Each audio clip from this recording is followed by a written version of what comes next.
오늘 첫 번째 시간 하나님 주신 말씀의 제목은요, 생각대로 되지 않는 건 참 멋진 일이다. 뭐라고요? 우리 일반적인 생각은 이래요. 내 생각대로 되지 않는 건 참 슬픈 일이다. 내 생각대로 되지 않는 건 참 불행한 일이다. 이게 우리의 일반적인 관념이고 생각이죠. 제가 이 제목으로 책을 썼는데요, 한 몇 년 전인가 제 네 번째 책이었던 것 같아요. 그 책을 딱 출간하고 첫 번째 집회가 이렇게 통합 측의 꽤 큰 중형교회였는데, 그 담임 목사님 서울대 출신이세요. 되게 이성적인 분이신데, 제가 이제 뒤에 강대상 의자에 앉아 있고 목사님이 이제 설교 본문을 읽으시더니 이 말씀을 소개해 주시면서 갑자기 뭔가 잘못됐다 생각이 되셨나 봐. 생각대로 되지 않는 건 참 미스프린트가 된 줄 알고 제가 왔다고 그랬더니 고개를 끄덕거리시면서 한번 들어보겠습니다 그러시더라고. 여러분, 그래요. 내 생각대로 되지 않으면 참 불행하고 억울하고 슬퍼 보이지만 공고히 한번 내 인생을 복귀해 보세요. 지금까지 살았던 내 인생을 한번 잘 돌이켜보면 그토록 낙심하고 그토록 절망하고 그토록 뼈아팠던 그 실패와 상실과 그 문제와 그 아픔 때문에 실은 오늘 우리가 이런 아름다운 모습으로 예배자로 오늘 이 자리에 이렇게 성숙하게 앉아있는 분들 꽤 많을걸요? 여러분, 오늘 우리가 만난 그 상처, 아픔과 상실과 고통도 동일할 줄 믿습니다. 오히려 내 생각이 깨어지고 내 스케줄이 또 내 예상이 벗어나고 당황스러울 때, 그때가 실은 우리 하나님께서 내 인생에 개입하시고 역사하시는 그때일 수도 있다는 거예요. 우리 그 기대감으로 그 시퍼렇게 살아계신 하나님을 한번 만나고 체험하는 귀한 시간 되시길 주님으로 축원합니다. 시퍼렇게 살아계신 하나님, 이게 제 어느 순간 제 인생의 캐치프레이즈가 돼가지고 뭐 인터넷 포털 검색창에 시퍼렇게 살아계신 하나님 하면 제 이름이 영광 검색어로 다 떠요. 이게 얼마나 영광스러운 인생이에요. 전 다른 걸로 알려진 것도 오늘 주일 예배에도 전국에 뭐 담양, 전라, 광주, 뭐 인천, 뭐 서울, 뭐 해외에서도 이렇게 찾아오세요. 뭐 다른 거 보러 온 게 아니라 시퍼렇게 살아계신 하나님, 그 능력의 현장을 경험하겠다고 오셔서 예배드리고 가시는 분들이 많아요. 저는 우리 교회가 다른 걸로 알려지고 유명해지고 뭐 사람들이 찾는 곳이 됐다면 이렇게 행복하진 않을 것 같아. 제가 다른 걸로 이렇게 바쁘고 뭐 이렇게 유명해졌다면 이렇게까지는 행복하지 않을 것 같아요. 근데 제가 진짜 행복한 건 오늘도 하나님의 살아계심을 증거하고 간증하는 도구와 통로로 저와 우리 시골교회가 사용된다는 게 얼마나 감사해요. 우리 하나님은 시퍼렇게 살아계세요. 그 증거를 보시길 원한다면 저를 보시면 돼요. 그 이야기를 한번 시작할까요? 저희 아버지는요, 목사님이신데 감리교단 목사님이에요. 저는 무슨 교회라고요? 아버지는 감리교, 아들은 순복음. 벌써부터 뭔가 복잡하죠? 웬만하면 대를 이어 아들이 목사가 되면 대부분 같은 교단에서 목회를 하잖아요. 그러니까 저는 어떻게 하다 이렇게 복잡한 집안이 됐냐면, 저는 우리 아버지가 목사님인 게 꽤 싫었어요. 뭐 싫다기보다 좀 불편하고 그냥 좀 불편하게 느껴지는 거예요. 왜냐면 우리 아버지는 도시에서 큰 교회를 이렇게 목회하지 않으시고 농어촌 교회, 작은 교회들만 이렇게 평생을 심호하시다 보니까 여러분, 시골교회 정서가 그래요. 너미 집 밥숟가락 몇 개 있는 것도 다 알고, 뭐 자기 밭도 아니지 너미 집 밭에 잡초가 많이 나도 욕을 해요. 시골은 여기 몇 명은 충분히 그 정서를 이해하게 생겼는데 자꾸 모른 척하면 내가 서운해지는 사람 몇 명 있어요. 여기 충분히 이해할 것 같이 생겼는데. 여러분, 저는 내가 태어나고 싶어 태어난 것도 아니고, 우리 부교육자들도 많이 계시고 우리 목사님도 계시지만, 목사님들은 목회하다가 힘든 일 만나면 어떡할 거야. 자기가 선택한 길이니까 힘들어도 견뎌야지 뭐. 사모님들도 그렇잖아요. 속아서 시집 온 건 아니잖아. 어머, 장사한 줄 알았더니 목사라니 막 이러진 않잖아요. 다 자기가 알고 온 거니까 힘들어도 어떡할 거예요. 해야지. 그런데 그 자녀들은 그렇지 않은 거 아시죠? 여러분, 자녀들이 뭐 결단하고 태어나요, 뭐 서운하고 태어나요. 어찌 보면 우리도 피해자요. 나도 태어나보고 알았어. 황당해. 우리 아버지가 목사라는 걸 내가 결정한 것도 아니야. 근데 사람들은 그걸 이해를 못해요. 막 짓누르는 억압과 부담감으로 내 또래 아이들은 충분히 할 수 있는 실수도 용납하지 않아요. 목사 아들이라는 이름으로. 저는 5살 때부터 내 이름이 목사 아들인 줄 알았어요. 호성이란 이 이름으로 불려지지 않고요, 5살 때부터 동네 사람들은 목사 아들, 7살 때 저 목사 아들, 10살 때 제가 목사 아들이라며, 그놈의 소리가 너무 듣기 싫은 거예요. 저는요, 공부를 되게 잘해서 선생님들이 저를 아직도 다 기억해요. 얼마 옛날에도 한번 여기 충북로에 연합성회 할 때 한번 선생님이 한번 찾아오셨더라고. 제가 이렇게 집회 전국 이렇게 돌아다니면 한 도시에 연합성회를 하다 보면 이렇게 막 포스터도 붙고 이렇게 광고가 많이 나가다 보면 저를 아는 선생님들이 저를 기억하고, 저는 오히려 선생님을 기억 못해요. 근데 선생님들이 기억하는 특출난 학생들 있잖아요. 선생님들이 기억하는 제 안성이라는 학생은 다 서울대 나와서 지금 한 자리 하고 있을 거라고 생각을 해요.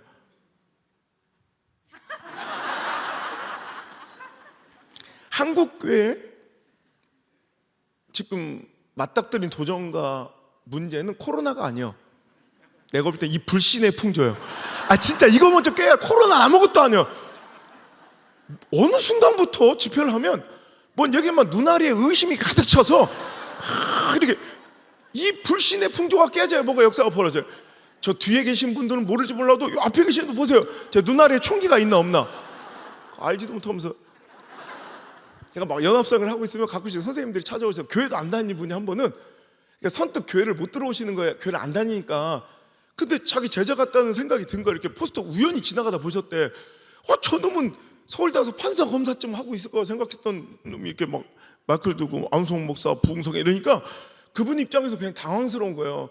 그래서 선생님이 찾아오셨는데, 그래서 주최 측에서 한번 목사님 손님이 오신 것 같다고 한번 나가보라고 나갔더니 백발이 허연 한 할아버지가 내 선생님이라고 주장을 하고 계신 거예요. 난 전혀 기억이 안 나요. 얘기를 나누다 보니까 우리 선생님이 맞아. 왜냐면 제가 어릴 때 에피소드를 다 맞추시는 거예요. 그리고 내 출신 학교를 다 아시는 거예요. 내가 자기 제자인 게 확실해지죠. 갑자기 막 내 가슴팍을 막 후려치면서 얼마나 사람들 다 보고 있는데 얼마나 서럽게 우시는지, 야 이놈의 새끼야, 네가 어쩌다 이놈아, 판사가 안 되고 이놈아, 검사가 안 되고 이놈아, 목사가 되어서 왔느냐 이러면서 인생 조졌다고 그렇게 슬피 우시는 거예요. 교회를 안 다니는 분의 입장에서는 목사는 저 판사 검사 참 말해, 장사 동사 다음이 목사예요. 그러니까 뭔가 잘못될 거라고 생각하고, 도대체 이놈의 새끼가 뭘 어떻게 먹고 사는지 궁금했던가 난생 처음 그 예배 현장에 들어와 보신 거예요. 근데 자세히는 몰라. 근데 뭔가 분위기가 좋아. 자기 제자가 뭐라 말을 한마디 외칠 때마다 수천 명이 아멘 아멘 하는 거야.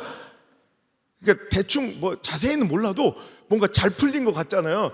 제자가 잘 된 것 같잖아. 우리 선생님 여기 안 오시기 얼마나 감사한지 몰라. 이렇게 뚱하니 앉아있는데 오시면 얼마나 가슴 아플 뻔했어. 그러니까 막 분위기가 좋으니까 막 기분이 좋아지고, 우리 선생님 그때부터 막 들뜨신 거야. 제자를 도와주고 싶은 막 굴뚝 같은데 뭘 알아야지 도와주지. 어제까지 절 갔다 오신 분이 뭘 알겠어요. 내가 쪽팔려 죽을 뻔한 게, 내가 뭐라 외쳤는데 이미 아멘 다 끝났어. 누가 저쪽 구석쟁이에서 혼자 엇박자로 옳소 막 이러는 거야. 보니까 우리 선생님이요. 다른 사람은 내가 뭐가 될 거라고 기대해주고 뭐 기도해줬는지 모르겠어요. 그래서 저는 생각해보니까 국민학교 때부터 지금까지 장래 희망을 써라 하는 이 수업이나 장래 희망 칸에 한 번도 직업을 꿈으로 가져본 적이 없더라고. 우리 어렸을 때는요, 장래 희망 써라, 남자들은 축구선수, 우주인, 과학자, 대통령이에요. 다 직업을 써요. 근데 저는 한 번도 직업을 꿈으로 가져본 적이 없어. 저는 항상 장래 희망 그러면 그 칸에 뭐라고 썼냐면 행복한 가정. 그러니까 저는 이 행복이란 걸 잘 몰라서 어릴 때 그냥 나는 행복이 뭐냐면요, 그냥 일상적인 그 평온한, 남들이 다 누리는 그 평범한 일상이 나한테 너무 행복해 보이는 거야. 저녁에 가족들이 다 모여서 밥 먹고, 휴가 때는 놀러도 가고, 명절 때는 가족끼리 행복하게 막 웃으면서 편안한 누리고, 우리는 그런 걸 해본 적이 없어.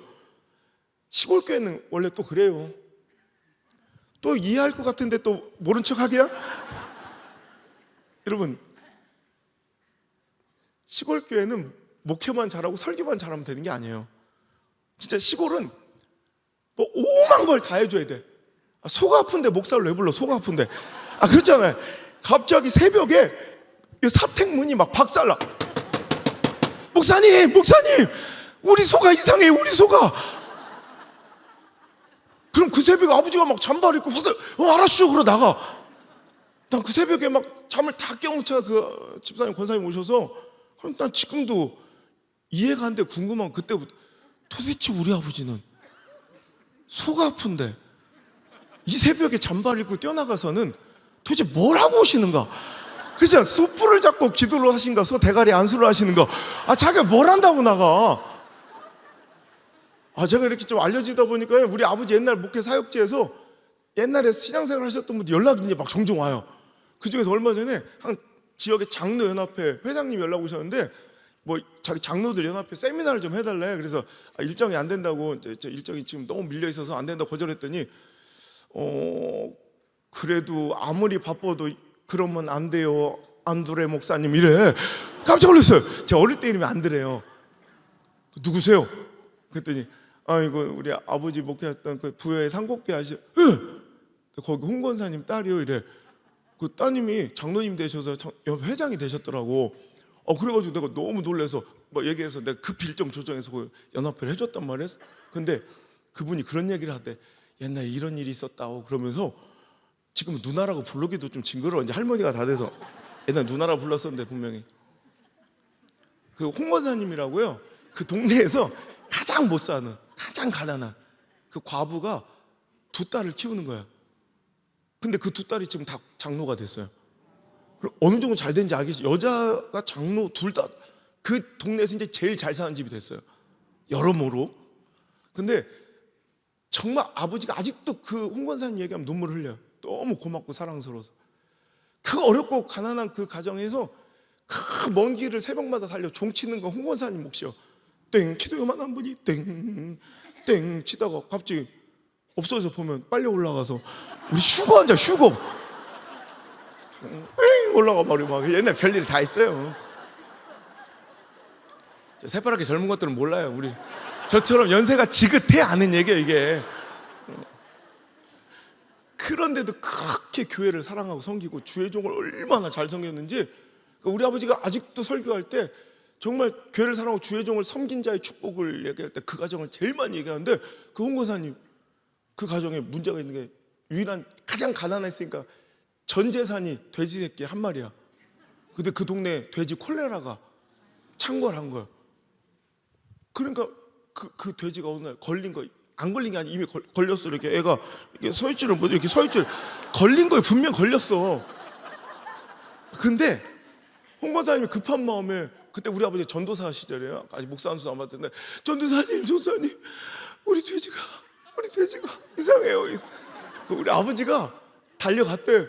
근데 전도사 시절에 뭐 어떻게 해야 될지를 모르겠더라는 거예요. 막 그래가지고 진짜 급한 마음에, 아이고 안 목사님, 아버지 목사님이 돼지한테 안수를 하시더라고요. 안만 들어도 복음적이지 않아. 그런데 급한 마음에 그 주의 종이 그 가정 사랑하는 마음에 오죽했으면 돼지한테 막 안수를 했겠어요. 그 놀라운 일은 그 동네에 돼지 새끼가 진짜 다 죽었어요. 싹 다 죽었는데 그놈만 부활하신 거예요. 얘가 안 걸린 게 아니라니까. 진짜 분명히 걸렸었는데 걔가 딱 서가지고 부활을 했대. 그 얘기를 얼마 전에 들었어요. 옛날에 별일 다 있어. 목회 지금 요즘 별무 목회자 이거 놀고 먹는 거 솔직히 별거 다 해줘야 돼. 이 수의사뿐만이 아니에요. 온 동네 또 장의사를 해야 돼. 내가 볼 때 분명히 교회도 안 다니는 아저씨인데, 목사님 그 아랫마을 철수 아버지가 가시오. 그러니까 그때 또 극적으로 마지막에 영접했대. 근데 진짜 우리 동네에 쿨한 아저씨들 몇 명 있어요. 진짜 자유롭게 살아. 정말 나이스해. 밭을 팔았어. 집을 안 들어와. 몇 달 동안. 그런 아저씨들, 쿨한 아저씨들 있었어요. 옛날에 동네마다. 우리 동네만 쓰레기야? 진짜 그런 아저씨들 한 명씩 있었어요. 그 몇 달 만에 들어와. 근데 혼자 안 들어와요. 누구 여자 한 명 데리고 들어와. 그랬다니까. 그럼 또 같이 살아 셋이. 겁나 쿨해. 그러다가 또 소를 팔러 나가. 안 들어와. 그럼 데리고 왔던 그 여자를 데리고 나가는데 또 안 데리고 나가. 그럼 둘이 형님 아우 하면서 이렇게 살아요. 우리 동네만 그래요? 옛날 그런 아저씨들 막 그렇게 살다가 극적으로 마지막에 영접했대. 근데 어린 나이에 저 아저씨는 참 무슨 복이 있어서 이렇게 저렇게 자유롭게 살다가 또 천국까지 가냐 막 이런 생각을 했던 분이 있어요. 우리 아버지가 또 가가지고 또 장례를 치르러 가네. 지금처럼 이렇게 장례식장에 어디에 몇 호실이에요, 특 1이에요, 특 2이요 가가지고 장례 까오니까 이렇게 하는 게 아니라 시신 수습부터 시작해야 돼요. 옛날 우리 아버지 첫 목회지는 우리 아버지 극적으로 이제 회심하시면서 또 신학하시면서 이제 출판업 하셔서 돈을 많이 벌었을 때 목회는 안 하고 이제 내가 목사님 제일 잘 섬기는 그런 장로님으로 또 전도 1등하는 장로, 또 11조 제일 많이 드리는 장로가 되겠다 이렇게 하다 우리 누나가 진짜 원인도 모르게 죽어갈 때 연세대 또 서울대 모든 병원 다 돌았는데도 원인도 못 찾을 때 하나님 저를 혹시 목회자로 불러서 이러신다면 내 딸만 살려주시면 내가 가장 힘들고 어려운 거 찾아가 있습니다. 그리고 극적으로 살아난 것이 옛날에는 서민들 난민들이나 갔던 적십자병원에서 우리 누나가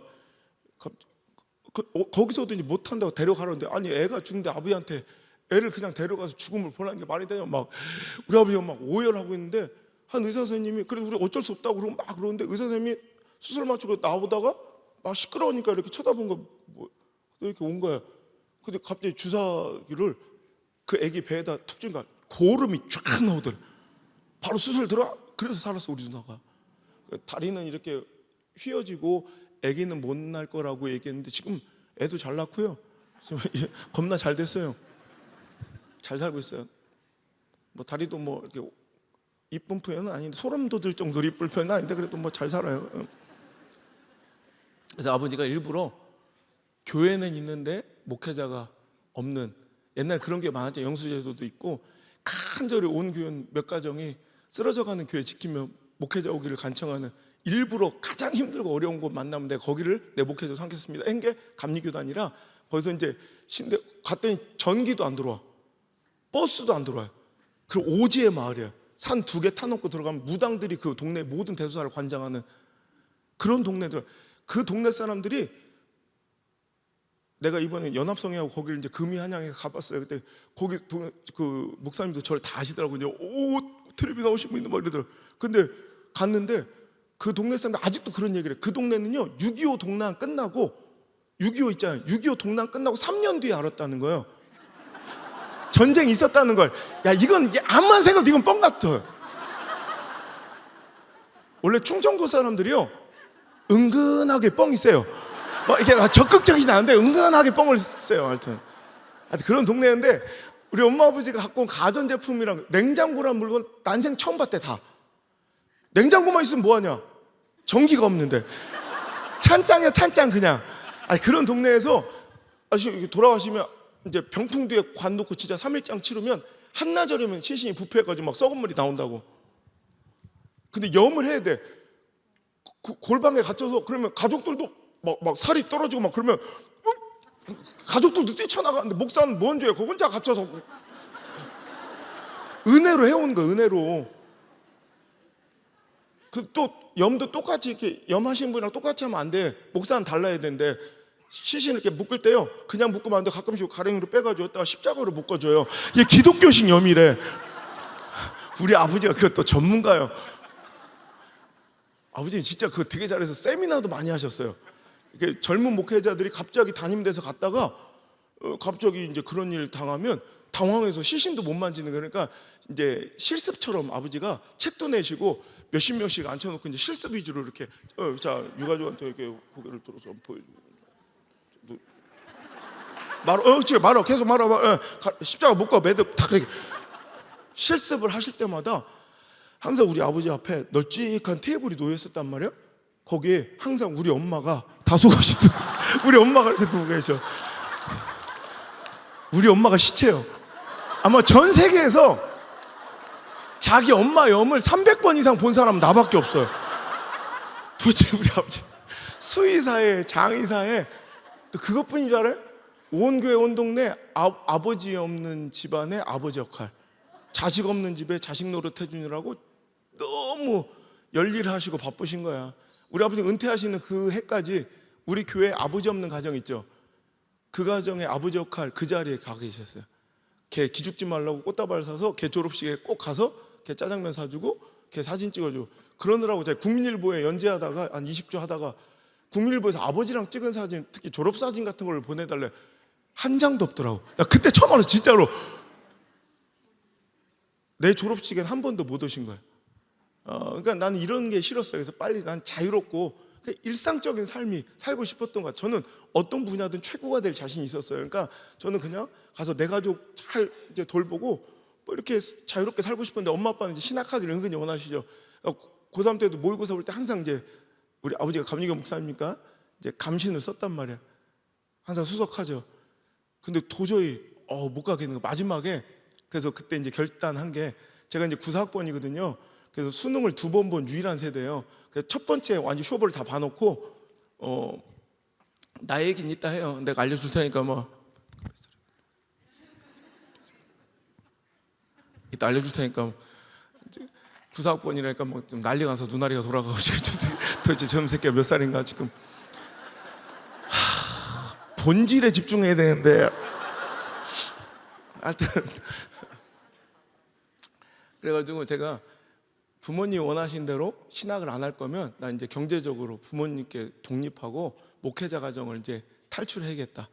그래서 엄마 아빠 허락도 안 받고 서울에 있는 유수한 대학 다 이제 내려놓고, 왜냐면 거기서 생활비까지 내가 벌 자신 없더라고. 근데 여기 가까운 데서 다니면 이제 교통비만 있으면 되니까 생활비는 없어도 되니까. 그래서 제가 충북대학 정치외교학과를 이제 장학생으로 들어가고요. 저는 어디 살았냐면 우리 아버지 마지막 목회지가 옛날에는 지금 많이 알더라고. 원슈타인 얘 때문에 내수라는데 알아요? 내수? 갑자기 좀 약간 무시하는 분위기 뭐지 이거? 옛날에 내수에서 가장 잘된 놈이 나였는데 이 원슈타인 이놈이 나와가지고 하여튼 거기서 이제 충북대 다니려면 1시간 반씩 이제 버스 타고 다녔단 말이야. 옛날에 너무 좋은 거야. 왜냐면 난생 처음으로 내가 입만 안 벌리니까 내가 목사 아들인지 아무도 몰라. 너무 좋은 거야. 여러분, 내가 목사 아들이 아니라 안호성으로 이제 살아보니까 제일 먼저 해보고 싶은 게 뭔지 알아요? 뭐 하나님을 경배하고 뭐 뭔 소리야 이건. 여러분, 이겨보는 거. 그러니까 맨날 지고 살았던 목사들은 맨날 양보하고 배려하고 지고 살아야 돼. 우리 교회에서 제일 무서웠던 놈이 누군지 알아요? 초신자 아들내미. 그 새끼 학교에서 나한테 꼼짝도 못해.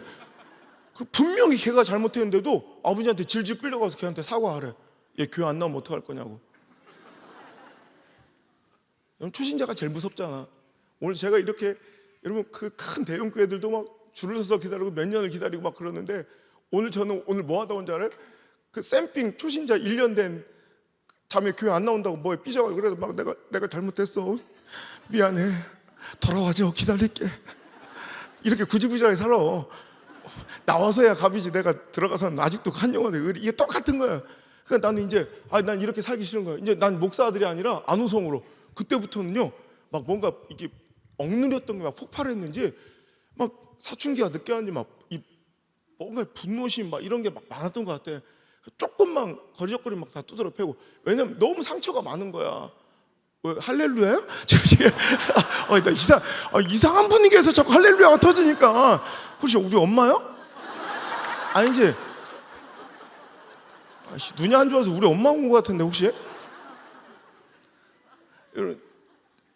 내가 또 고향에 오니까 별게 다 생각나. 또 내가 이 얘기 하나 해줄게. 옛날에 제가 상처받은 얘기 중에 초등학교 4학년 때 우리 이제 시골 교회니까 이제 부교육자도 없단 말이에요. 여름 성경을 하니까 교사들이 모여가지고 이렇게 회의를 하대. 저는 어쩔 수 없이 교회 사니까 이제 들었어. 근데 깜짝 놀랐어요. 내가 그렇게 오매불랑 갖고 싶었던 너무너무 간절히 원했던 장난감 이 총이 있었는데 그게 마지막 날 왜 하이라이트죠. 여름 성경의 꽃 해운권 추천 그거 왜 귀퉁이 초대장 귀퉁이에 번호 써가지고 이렇게 회의 저가 뽑는 거 있잖아. 2등 상품에 그게 걸린 거야. 난 이게 하나님의 진짜 개입이라고 생각했어요. 진짜 내가 가난한 농어촌계 목사 아들로서는 도저히 저걸 살 수 없는데 하나님 역사하시는구나. 너무 그때부터 내가 진짜 작정기도를 들어왔어요. 그걸 알게 된 그날부터 하나님께 서원하기를, 하나님 내가 전심을 드립니다. 내 진짜 이 성경학교에 내가 내 인생을 드리겠습니다. 그래 다른 거 필요 없고 하나님 저에게 2등 저 상품만은 저에게 주십시오. 전 1등도 원하지 않습니다. 저걸 주세요.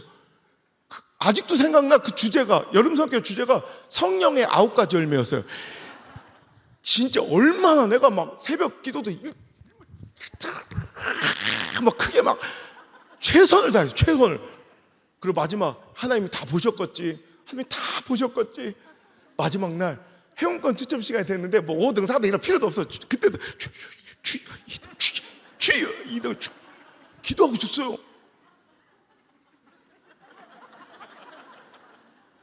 그때 그 부장 집사님이 그 헌금함에다가 종이 저 5등 4등 하다 드디어 2등. 자, 이번 행운권 2등 주인공은 근데 주여 아버지 주여 아버지. 근데 68번. 할렐루야! 내가 68번이야. 난 그날 비로소 우리 하나님이 시퍼렇게 살아계신 걸 그날 처음 알았다니까. 진짜 눈물이 팍 터지면서 내가 막 앞으로 막 할렐루야 이렇게 나갔어요. 너무 행복해요. 그래서 갑자기 그 집사님 뭐라 하냐? 뭐요? 안 드려요? 어릴 때 이러면 안 드려거든요. 안 드려요? 근데 다시 집어넣어. 목사들은 받으면 안 된대. 제가 그때 주저앉아서 얼마나 울었는지. 아니 지가 뭔데? 나와 하나님과의 관계인데 지까짓 게 뭔데 그걸 다시 준다고. 너무 서러웠어요. 와, 그래서 우리 아버지가 심하셨던 교회, 우리 아버지가 교회 건축을 많이 하셨어요. 그 교회들 이번에 40년, 30년 내가 다 가서 안 되면 3일 안 되면 하루 이틀이라도 집회를 다 가드렸어요. 그 교회만 안 가. 진짜 그 교회 절대 주님 다시 오실 때까지 그 교회만 안 가. 제가 다니다 보면요, 여러분 세상이 얼마나 좁은지 알아요? 우리 진짜 넓은 세계 곳곳 돌아다니면 그 자손들 다 만나요. 세계가 진짜 좁아요. 그리고 이렇게 집회 다니다 보면 우리 아버지가 목회를 하시면 이제 일평생 40년 넘게 목회하시는 분들은 거의 신선지경이에요. 하도 많은 일을 겪어보셔서 웬만한 일에는 눈썹도 안 움직여요. 진짜 한 40년 목회하고 은퇴하시잖아. 뭔 일이 있어도 진짜 그런데 아직도 그 교인 중에 아무개 집사, 그러니까 진짜 교회 힘들게 하고 목회자 어렵게 하는 그 지역의 블랙리스트에 올라 있는 그런 가정들이 있어요. 근데 은혜는 또 지들만 몰라. 다 전 교회가 아는데 지들만 모르는 그런 은혜를 누리고 사는. 그것도 은혜라면 은혜요. 근데 우리 아버지한테 아버지 그 기억나요? 그 저기 또 청주니까 더 조심스럽네. 또 알까봐. 집사 그러면 아버지 이래. 은퇴하신 그분이 아직도 기억하기 싫어 미간이 찌그릴 만큼 그렇게 짜증나고 힘들고 불쾌한 기억이 있는 가정들이 있단 말이에요. 근데 내가 얼마 한 만여 명 되는 교회에 집회를 갔어요. 근데 갑자기 또 막 사인해주고 막 한 2시간 막 사인을 하고 사진 찍어주고 막 이랬는데 누가 보더니 내 팔짱을 딱 껴요. 누구세요? 그때 나 몰라? 나 누구야? 근데 엄마 그 집사 아들내미야. 내 또래인데 내 팔짱을 끼면서 지 친구들 다 들어와서 친구예요. 나랑 되게 친해. 그래서 팔짱을 끼고 사진을 찍어달라는데 제가 앞에서 이렇게 막 미친놈 같고 그러죠. 근데 실제 성격은 전 극소심한 트리플 A형이에요. 진짜 성격. 원래 제가 B형이나 O형에서 이 새끼 이래야 돼. 이걸 못 쳐요 이걸. 그래요. 이게 나도 답답한데 A형은 어쩔 수가 없어요. 근데 웃긴 건 그 큰 교회는 목사님이 이렇게 집사님들 다 모를 수도 있거든요.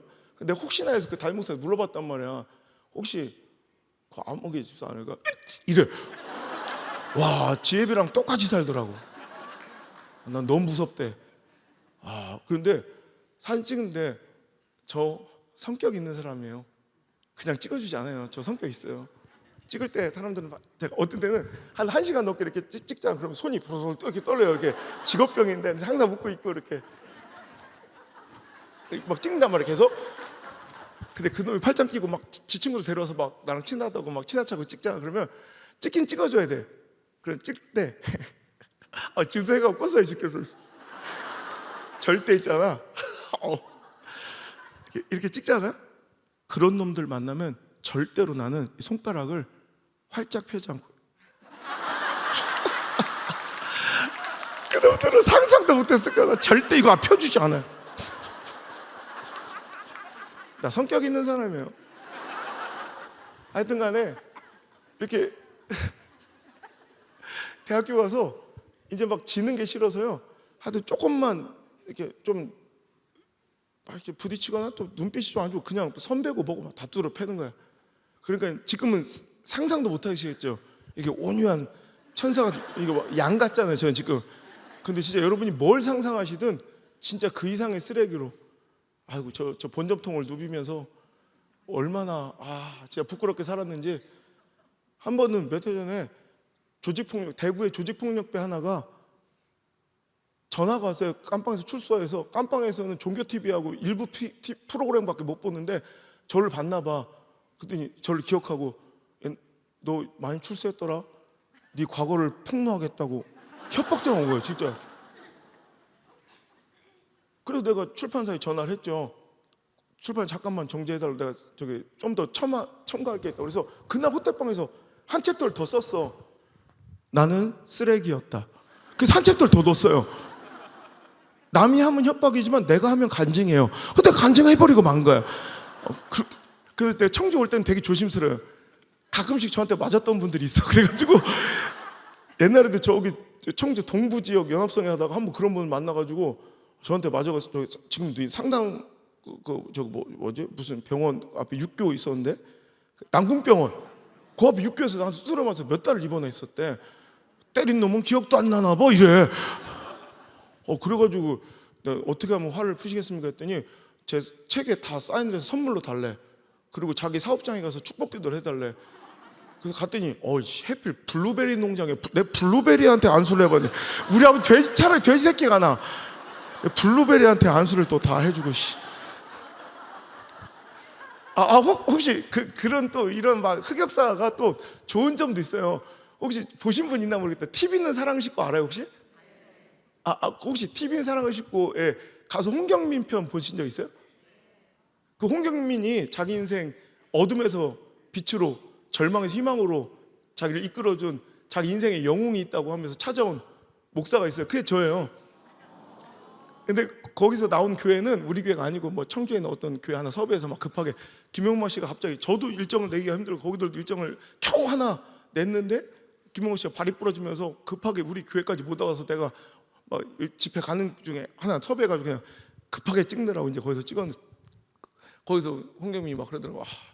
우리 형님이 옛날에 싸움 나면 와서 다 해결해 주시고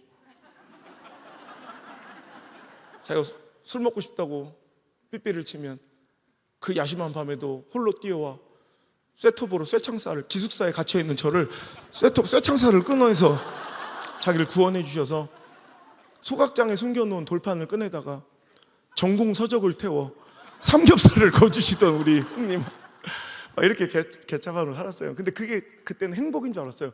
그게 막 즐거워. 제가 거기서 걔가 그 얘기해야 돼. 팬클럽이 있었다고. 저는 일반인인데 팬클럽이 일대 팬클럽 회장이 홍경민이었을 정도로 저 주변에 사람들이 엄청 따라다니고 뭐 막 굉장히 유명했던 그런 사람인데 그러면서도 공부는 또 해가지고요. 또 꿈을 키워서 영국 런던으로 유학을 또 떠나요. 지금 뭐 개나소나 다 가는 유학이지만 그때 당시 유학 자체가 흔치 않았고 특히 이 유럽권으로 유학 가는 사람들은 되게 흔치 않았던 그 시대에 런던 그때 IMF 터졌을 때라 되게 힘들었어요.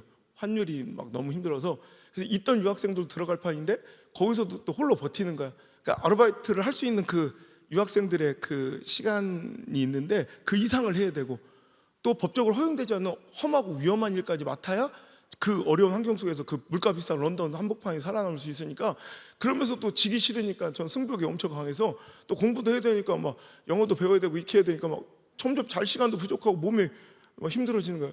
어느 순간 통증이 막 시작되는데 전 이게 그냥 뭐 아르바이트 많이 하고 이렇게 힘들게 살아서 생긴 근육통 정도로 치부해버리고 지났는데 이 통증이 점점점 이게 배로 올라오는 거예요. 나중에는 너무 아파서 내가 내려야 될 버스탑에서 배를 눌러놓고도 그 버스탑을 지나치는 거야. 이제 그런 일이 자꾸 많아지는 거야. 아파서 못 내려오는 거야. 그 영국의 의료제도는 굉장히 좀 어렵거든요. 그래서 오랜 기간 겨우 기다려 내 순서가 돼서 검진을 받는데 의사 선생님이 아무래도 심각한 것 같다. 유학생 신분으로서는 영국의 의료제도로서는 아무 위험할 수도 있으니까 빨리 학업을 중단한 학교로 네 한국으로 귀국하는 게 좋겠다. 그래서 전 내 계획, 내 스케줄이 다 완전히 엉망이 된 거죠. 내 생각과 계획은 그게 아니었는데 수업 중에 그냥 할 수 없이 이제 실려 나오듯 한국으로 귀국하게 됐어요. 억지로. 그러고 나서 만나는 병원들 그 오진들이 계속 반복되면서 원인도 지금의 하나님 섭리라고 이해하면 되겠지만 그때는 너무 이상하고 억울한 그런 일들이 계속 반복되면서 몸은 많이 시창해야 되고요. 구멍이랑 고멍에는 호수를 다 끼고 진짜 무슨 식물인간처럼 그냥 이렇게 질질 끌려다니다가 마지막 도착한 병원에서 도대체 아니 사람이 어떻게 이 모양이 될 때까지 이렇게 지체하고 참았냐고. 수술을 했어도 벌써 했어야지. 너무 시간이 지난 상태로 그 마지막 병원에 도착해서 그분이 수술을 갑자기 하신 거예요. 뚜껑을 열어보니까 이미 뱃속에 고름이 꽉 차 있는 거야. 내가 각오는 하고 왔는데 아무리 충청들어도 이건 아니요. 아니 사람이 어떻게 고름이 꽉 차, 사람이 죽어간다는데도 눈알만 껌뻑. 그게 네 배지 내 배냐. 아니 뭐 하나님의 선을 행하는 선교적 교회가 되기 전에 여러분의 인간적 그 감정과 사랑을 좀 표현해 주셔. 이렇게 내가 한 3,000교회 집회하면서 이렇게 냉정한 게 처음 봐. 자, NG, 자 편집해서 내보내. 아니면 상담교회 오해받아 사랑 없다고 내가 기회를 드리. 내가 물 한 잔 마시고 다시 할 테니까 여러분 처음 듣는 것처럼 여러분의 사랑과 그리스도의 마음을 좀 표현해 주세요. 다시 한번. 암만 해도 힘든 집회가 될 것 같아. 자, 편집점 찾기 위해서 자, 슬레이트 박스 하나 둘 셋. 그 마지막 도착한 병원에서요. 뭘 아시는 것처럼 그래요. 응급수술해서 배를 열어봤어요. 그때 배 안에 고름이 꽉 차 있는 거예요. 야, 얘나 지금이야 상담교회 인간적이고 사랑받는 건 진짜 여전합니다. 이게 사람 사는 세상이지 말이야. 그 고름 때문에 이미 얼마나 이게 지체되는지 장기가 다 이제 손상이 된 거예요. 그 장기가 흐물흐물 녹아서 손만 대도 다 터질 정도야. 아 이제 그만해요 이제. 아침마당도 아니고 뭐. 그 약해 빠진 장에요. 장 결핵균이 들어와서 이 구멍을 다 뚫어놓은 거예요 장에.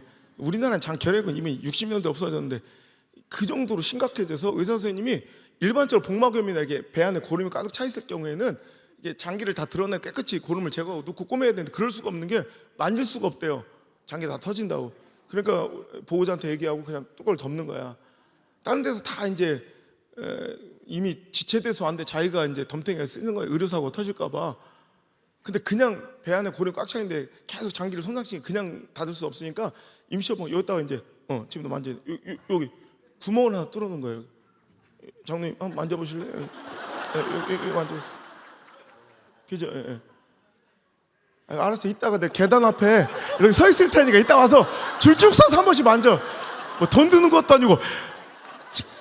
지금 굉장히 지금 약간 눈빛이 되게 막. 여러분 이 구멍이 이렇게 두 개가 뚫려 있어요. 그래서 2m쯤 되는 고무 튜브와 양옆에 거즈를 이렇게 대가지고 양쪽 끝을 묶은 거예요. 그래서 이제 안 흐트러지게 빈 공간에 쑤셔 두는 거야. 이렇게 한쪽 끝이 방광인대까지 밀어놓고 한쪽 끝이 아까 뚫린 이 구멍으로 뺀 거야. 그 다음에 뚜껑을 덮어. 어떤 역할인지 아시겠죠? 배 안에 가득 차 있는 고름을 빨아내는 심지 같은 역할로 두터운 거즈를 이렇게 대놓는단 말이야. 그리고 아침마다 드레싱하고 이 거즈를 바꾸려고 딱 떼보면 역한 냄새와 함께 샛노란 고름들이 맨날 빨려 나오는 거예요. 아침이 되는 게 무섭고 공포스러운 거예요. 내 옆구리에 구멍이 하나 뚫려 있는데 누가 빨대 같은 걸로 아침마다 건드리고 쑤신다고 생각해 보세요. 얼마나 힘들어. 근데 그거보다 더 비참하고 힘들고 두려웠던 건 물 한 모금도 허락되지 않아요. 의사 선생님이 물 못 먹게. 왜냐하면 장이 너무 약한 상태라 이게 물을 꿀꺽 상 장이 터진대. 그 물도 못 먹게 하니까 제가 물도 못 먹을 정도인데 막 밥을 먹겠어요. 뭐 미음을 먹겠어요. 저 1년 동안 밥도 못 먹고요. 링거를 꽂아서 공급된 에너지로 말기 암 환자들 그 튜브 있죠 마지막 그걸로 그냥 연명만 하는 거예요. 그냥 빼싹 말라가. 말기 암 환자들 마지막에 굶어 죽잖아요. 그것처럼 저도 빼싹 말라가는데 제 키가 179인데 몸무게가 38kg까지 떨어요. 아니 그냥 미라예요 미라. 끔찍한 몰골 가리려고 항상 여기 턱 밑까지 시트를 덮어놓고 내 방에 있는 거울도 다 떼었어요. 얼비치는 창문도 이렇게 막으라고 하더라고. 너무 흉측하니까. 그러다 어느 날 갑자기 의사 선생님이 우리 가족들 다 불러 모으는 거야. 마지막 인사 나누라고. 그리고 우리 아버지 친구 목사님들이 오셔서 자꾸 예배를 드려주시는 거야. 저는 이런 일은 드라마에서만 있는 줄 알았어요. 영화에서나 나와야 되는 건 줄 알았어요. 이런 일이 저한테 벌어지니까, 여러분 혹시 암 선고 받으신 분들 이런 경험 있을 거예요. 막 분노가 치밀어 오르고, 왜 나한테? 왜 내가? 이걸 수용하거나 받아들일 수가 없어요. 막 분노가 막. 근데 이내 그 끔찍한 상황을 받아들일 수밖에 없는 제가 얼마나 비참한지, 이렇게 누워있는데 우리 가족들이 삥 둘러서 저를 이렇게 내려다 보더라고. 침대 옆으로. 내가 그 눈빛을 보는데 누구 하나 입 벌려서 나 죽는다고 얘기 안 해줬는데도 알겠더라고요. 내가 한 번도 본 적이 없는 눈빛이야. 우리 가족들 눈에서 한 번도 본 적이 없는 극도의 슬픔과 절망이 눈에 가득한데, 그 눈으로 날 쳐다보는데 가슴이 철렁해. 내가 알겠더라고요. 내가 죽는구나. 얼마나 두려운지. 절망의 침묵만 가득한 이 병실. 갑자기 우리 아버지가 병실문 어느 날 팍 열고 들어와요. 그러더니 이 끔찍한 몰고 가려고 턱밑까지 씌워놨던 시트를 탁 걷어버리고 이 펑퍼짐한 한 조각을 다 벗겨버리니까 앙상한 뼈다귀가 막 미라처럼 해골바가처럼 장난하게 드러나. 이제 죽음을 기다리고 있는 아들의 흉물스러운 그 진짜 흉물스러운 아들의 끔찍한 모습이 적나라하게 드러나잖아요. 어디서 갖고 오셨는지 갑자기 카메라 하나로 그 아들의 죽어가는 모습을 담기 시작하는 거예요. 착각, 착각, 착각. 그 강했던 우리 아버지가 소리 없이 눈물만 줄줄 흘리시면서, 저는 우리 아버지 눈물을 그날 처음 봤어요. 물론 나한테 안 보이려고요, 카메라로 눈을 연시 가리지만 이 셔츠로 눈물이 툭툭툭툭 떨어지더라고. 필름 한 통 다 닳도록 연신 셔터를 누르던 우리 아버지가 카메라를 저에게 내미시면서 하신 말씀이, 호성아, 너 안 죽어. 호성아, 너 절대 안 죽어. 얼른 일어나서 이거 가지고 하나님 살아계신 거 증명하며 살아다오. 그 말씀이 얼마나 감사한지, 아들한테 아버지가 해주는 위로로 안 들리고 그날 이상하게 하나님께 저에게 주신 약속처럼 들리는 거야. 저는 있는 힘을 끌어모아 막 아멘 살고 싶어서 막 아멘 외쳤지만, 실상은 내 힘으로는 손을 벌벌 떨 이만큼밖에 못 올린 거고, 입술은 채 벌어지도 않아서 득덕거려가지고 반쯤 새어나오는 신음소리처럼 아멘 아멘 하고 있어. 그 아멘의 신음소리 고백에도 하나님 찾아오셔서 역사해 주기 시작하는데, 야 희한하대. 그날 마치 추운 겨울날 뜨뜻한 보리차를 꿀꺽 새기면 이게 막 어디 타고 내려가는지 느낌이 나는 것처럼 희한하게 그날 막 하나님의 만지시면 손길이 오장육부를 탁 타고 내려가는 게 막 이상하게 느껴지는 거예요. 뜨거움. 의학적으로는 절망이고 끝난 싸움인데 희망이 없잖아요. 그런데 이상하게 내가 살겠는 거예요. 희망의 빛이 보이는 거예요. 그날 밤 하나님께 매달려 기도하기를, 하나님 저 살려주세요. 하나님 저 살려주세요. 저 살려만 주시면 제가 주의 종이 되어 주의를 하겠나이다. 근데 그 약속, 그 서원을, 그 기도를 하나님께서 그날 받으셨다는 확신이 드는 거라. 오늘 여러분 이 밤에 우리의 기도가 그런 기도 되기를 주의 이름으로 소망합니다. 우리가 하나님께 올려드린 이 기도가 이스라엘 여호와 하나님께서 응답하시는 기도가 되길 바랍니다. 여러분 저는요 그 다음날 일어났는데 얼마나 몸이 가뿐해지는지, 난 이게 플라세보 효과, 긍정의 위약 효과라고 생각한 거야. 아니 확실한 육체적 증거를 하나님 보여주시기 시작하는데, 아침마다 덧대우는 거지 뗄 때마다 역한다면서 수풍기 한 대만 쏟아졌더니 샛노란 고름이 찐득찐득한 이 고름이 딱 떼는데, 그날 내 느낌인지 몰라도 그 상한 고름 냄새가 확연히 줄어드는 거라. 그러더니 더 웃긴 건요, 이 찐득한 고름 색깔이 어느 순간부터 이 투명한 물 색깔로 맑아지고요, 막 묽어지기 시작해. 어떤 약을 더하거나 치료법을 바꾼 적도 없는데, 여러분 계속 장기를 손삭치며 계속 세워놨던 이 고름이 갑자기 이유도 없이 며칠 만에 그냥 싹 말라버리고 멈춰버리는 거예요. 그때 할렐루야, 우리 하나님께 영광을. 저를 마지막으로 집도했던 의사 선생님은 난 크리스찬, 예수님도 안 믿는 분이었는데, 우리 엄마가 맨날 옆에서 기도하시는 모습을 보셨기에 저의 모습의 변화를 보고요, 의사 선생님이 그러시는 거예요. 교회도 안 다닌 분이 이건 하나님이 하셨네요 이래. 멋지죠? 제 변화와 이 치료의 과정을 보고 교회도 안 다니고 예수님도 영접지 않고 하나님을 알지도 못하는 그분이 하나님의 살아계심을 인정하기 시작하는 거예요. 제가 1년에만 병원은 다 안 돼요. 이 죽을 환자들을, 그러니까 막 되게 안타까우니까 정도 잘 안 줘. 안우성이랑 환자가 이 병원 나갈 때는 송장으로나 시체로나 나갈 거라고 했던 그 환자가 1년여 만에 병원을 나서는 거, 걸어서 지발로. 그때 간호사 선생님들도 다 나와서 박수를 쳐주고 얼마나 감격적이야. 그때 우리 엄마가 그 더러운 병실 바닥에 쓰러져 누워서 실신할 때 우시는 거야. 막 기절할 때. 그도 그럴 것이 우리 엄마는 아들이 굶어 죽어가는 걸 옆에서 지켜보신 분이에요. 생각해보세요. 급작스러운 사고로 자식을 떠나보내도 가슴에 못 묻는 게 애미의 마음인데 그렇잖아요. 우리 어머니는 밥 한 톨도 못 먹이고 아들이 빼다기만 남아 굶어 죽어가는 걸 지켜봐야 되니, 제가 지금 자식까지 아비가 돼보니 그 마음이 더 아파진. 우리 엄마는 지금 이렇게 제가 금식하면서 집회하는 것도 싫어요. 지금이야 어머니가 말씀하시지만 그때 하나님께 울면서 맨날 절규했대요. 저 안 볼 때 하나님 이러신 법이 어디 있냐고. 평생 주님 위해서 일하고 주님 몸 대신 성전 건축해 바쳐드린 주의 종의 가정인데 우리 아들 일찍이 천국 데려가셔도 좋다. 그런데 이건 아니지 하나님. 데려가셔도 좋은데 그땐 저에게 하루만 달라고. 딱 하루만. 우리 아들 저 먹는 거 좋아하고 잘 먹는 우리 아들 하얀 따뜻한 쌀밥에 기름 둥둥 뜬 소고기 미역국에 김치볶음해서 계란말이 해서 제가 제일 좋아하는 반찬들이에요. 우리 아들 한 번만 애비가 밥 한 번 차려 먹이고 보내면 안 되겠습니까? 울면서 절규했던 우리 어머니. 그 비약하신 분이 아들한테 미안해서 아들 간호하면서 일부러 찬밥에 단무지 채 쓴 게 유일한 반찬인데 아들한테 밥 냄새 풍길까 봐 좌욕실에 숨어서 식사를 하셔야 했던 우리 엄마. 20대 중반에 그 혈기왕성하고 지는 법을 몰랐던 아들, 자존심 강하고 승부욕 강하고 지는 걸 죽기보다 싫어하고 자존심 셌던 그 아들이 20대 중반에 그 아들이 뼈다귀만 남아 누워서 할 수 있는 일이 아무것도 없어. 고작 숨 쉬는 거 외에는. 그 아들의 오줌을 어머니가 받아내시는 거예요, 매일. 이게 얼마나 끔찍한지 겪어보지 못한 사람은 모를 거예요.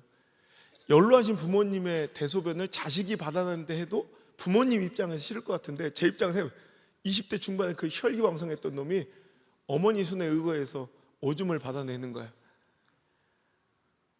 진짜 혀를 깨물고 죽고 싶더라고요. 근데 저는 혀를 깨물 힘조차 남아있지 않아요. 엄마한테 얘기도 못해. 그런데 엄마는 진짜 위대해요. 이 땅의 모든 어머니들은 위대한 게 아들의 표정을 읽어요. 눈빛에 조금의 변화도 알아. 기가 막히게 항상 오셔서 아들 왜 그래? 너 혹시 오줌 마린 거 아니야? 너무 비참해서 이제 고개를 떨굽니다. 야 이놈아, 엄마한테 뭐가 부끄러워? 엄마한테 얘기를 해야지. 장이 약하니까 소변을 참을 때마다 배가 아프잖아요.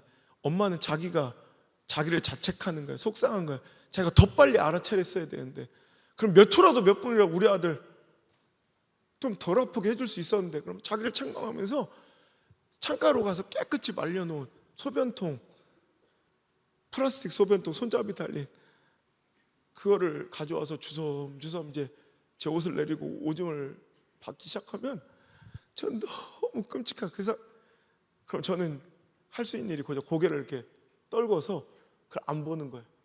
그럼 눈물이 자동으로 주르륵 떨어져요. 흐르는 눈물은 막을 수 없지만요, 제가 한 번도 막 흐느껴 울거나 소리내어 울은 적이 없어요. 왜? 내가 내 감정대로 막 슬피 울면 우리 엄마가 그것 보고 더 가슴이 억장이 무너질 것 같아서 내가 못 울겠더라고. 눈물은 줄줄 흐르고 있는데도 꼭 안 우는 것 마냥 꽉 참는 거예요. 그래서 내가 우리 엄마 얼굴을 못 봤어요. 근데 내가 알겠는 거예요. 우리 엄마도 울고 계신 걸. 우리 엄마도 저한테 소리내어 흐느껴 울면 내가 아플까 봐, 내 마음 상할까 봐 엄마도 꼭 소리를 참고 오줌을 받아내시지만 미세한 떨림이 우리 엄마가 울고 계신 게 느껴지는 거예요. 하루에도 몇 번씩 아들 오줌 한 번 느낄 때마다 아들은 엄마한테 안 보이려고, 엄마는 아들한테 안 들키려고 서로 고개를 돌리고 소리도 못 내어 울어야 됐던 그 생지옥 같은 날이 끝나고요, 다 죽는다던 그 아들이 여러분 지발로 병원을 이렇게 걸어서 나오니까 우리 엄마는 그 감격적 현장에 그 기적적인 모습에 막 실실하듯 쓰러져서 막 벌벌 떨면서 우리 아들 사라져서 고마워, 우리 아들 사라져서 고마워, 우리 아들 사라져서 고마워.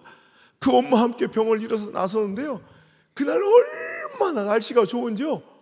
와, 쏟아져 내린 햇살이 그날 첫 문을 열고 나왔는데 이제 볼에 햇빛이 닿는 느낌이 저는 아직도 나요. 여러분, 햇빛이 맛있는 거 알아요? 햇빛이 막 고순 거 알아요? 햇빛도 못 받고 살아가면 햇빛이 막 고파요. 햇빛이 너무 맛있는 거야. 그냥 막 살아있는 게 너무 감격. 여러분, 그리고 1, 2년 만에 이렇게 나오잖아. 제가 물론 태어날 때도 쇠꼬챙이처럼 빼싹 말라서 40kg밖에 안 됐거든요. 그리고 1년 만에 내 체중을 이렇게 발바닥으로 딛고 서보니까 이 느낌이 너무 징그러운 거야. 내 하중이 이렇게 느껴져야 발바닥에 그 이상 너무 징그러워. 그게 너무 신기해. 그러니까 막 걸으면서 행복하고, 걸으면서 신기하고, 걸으면서 감사해. 막 걷기만 해도 행복해. 걷기만 해도 감사해. 자기들은 걷다가 뭘 주워야지 행복하잖아. 다만 돈 1,000원이라도 주워야 막 해맑게 웃잖아. 울다 웃다 그럼 큰일 나요 이제. 근데 저는 뭔 일이 벌어져야 되는 게 아니라 그냥 매일이 기적인 거예요. 막 그 일상 하나하나가 막 다 기적이에요. 소중한 거예요. 그때는 막 얼마나 좋은지, 뭐 어떻게 잘 먹고 잘 살까 문제가 아니라 어떻게 하면 줄래 죽을까 막. 야, 그 뭐라고 신학교 들어가는 게 뭐라고, 그거 못 들어가서 나 신학교 들어가는 일도 아니야. 이제 불구덩이라도 들어가려고 그랬어요. 나 목사 되는 게 뭐라고, 나 목사 되는 거 일도 아니야. 나 순교라도 해드리려고 그랬어요. 근데 문제는 이 기쁨과 은혜와 감사와 행복이 죽을 때까지 첫날 만날 가면 얼마나 좋아. 이게 이러면 아셔요 그거? 이 은혜에도 유통기한이 있더라니까. 어머, 다 아는 거 보니까 다 전과자들이네. 사람이 얼마나 간사한지. 아니, 몸이 더 회복될수록 더 감사해야 되잖아. 건강이 온전하게 되찾아지면 더 감사해야 되잖아. 사람은 그렇지 않아요. 얼마나 간사한지 몸이 회복되고 건강이 되찾아지는 순간 거꾸로 은혜 유통기한 뜨르르 다 반비례로 다 돼요. 건강이 완벽하게 되찾아지니까 내 정신도 딱 들어. 엄마 씨, 나 큰일 날 뻔했다 씨. 목사 될 뻔했다. 내가 진짜 은혜에 취해가지고요, 정신 차려보니까 신학교 정문 앞에 와 있어. 하마터면 들어갈 뻔했어요. 깜짝이야. 이러다 우리 엄마 아빠 꼬라지로 평생을 살 뻔했다 생각하니까 아찔한 거예요 그 순간. 그래서 안 된다, 정신 차려라. 그래서 하나님께 약속한 건 너무 부끄럽고 죄송한데 못하겠대. 하나님 죄송합니다. 도망친다고 또 도망친 게 이번 일본으로 유학을 또 떠나요. 뭐요? 또 나만 쓰레기요? 자기들은 다 온전하게 잘 사셨나 봐. 나 그 성경 인물 중에요, 요나 씨 있죠. 나 그분만 보면 그렇게 애정이 가고 남같지가 않아. 나 진짜, 솔직히 나 지금까지 목회하면서 한 번도 그분을 나쁘게 설계해 본 적도 없어. 나 정말 항상 우호적이고. 난 진짜 솔직히 난 천국 가도 그분부터 찾아뵐 거예요. 형님 먼저 가시걸랑 내 안부 좀 전해줘요. 아니, 먼저 꼭 가시라는 얘기는 아니에요. 그런데 확률상 형님이 먼저 가실 확률이 현저히 높아서 하는 얘기예요. 이 배은망덕한 놈. 그렇잖아 사람. 근데 저만 그런 게 아니에요. 생각해보면 우리 인생이 그래요.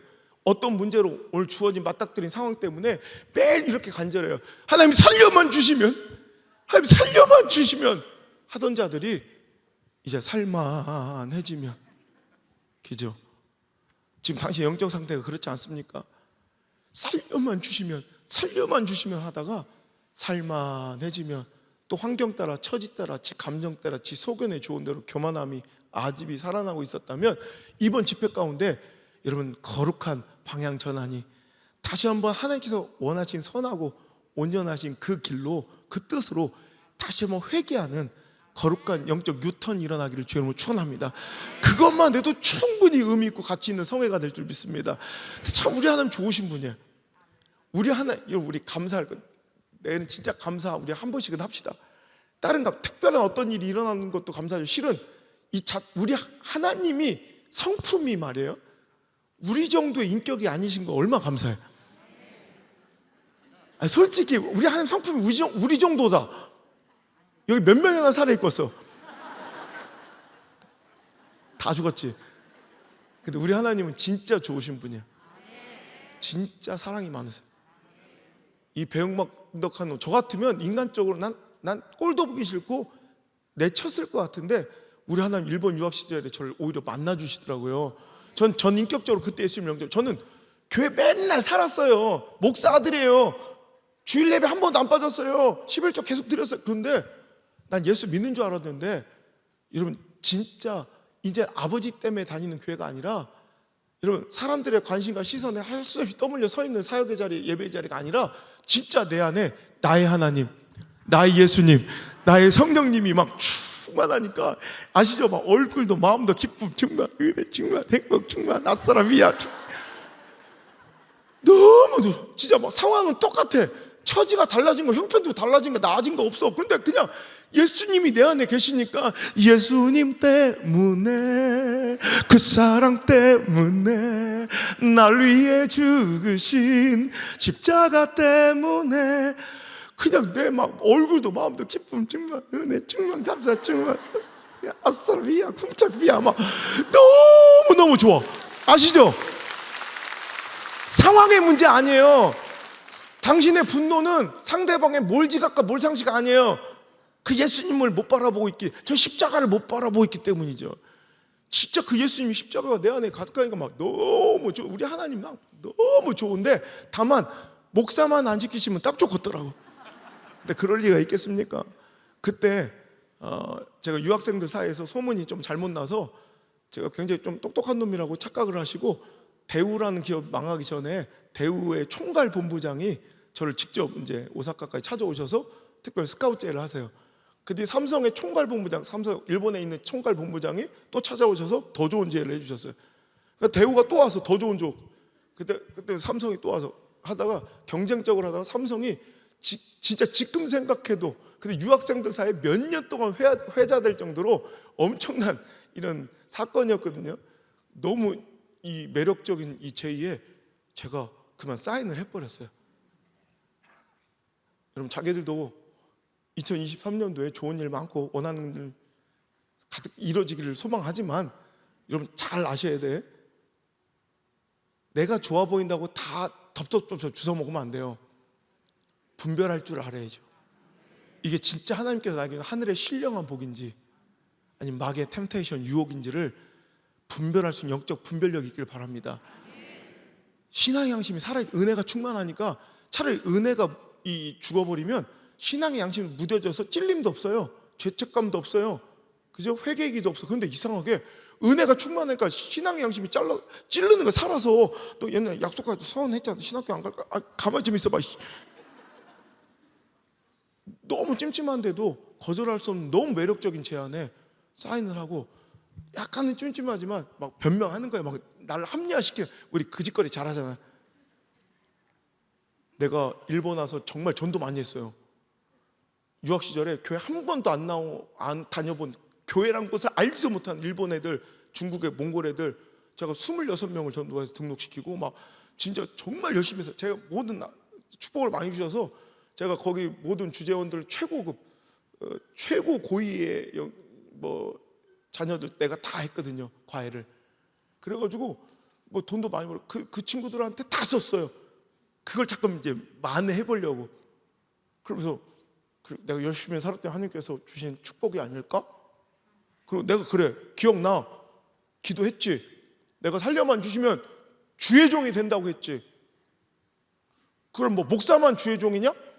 뭐 권사님, 장로님은 너미 종이냐? 다 주의 종인 거야. 막 이러면서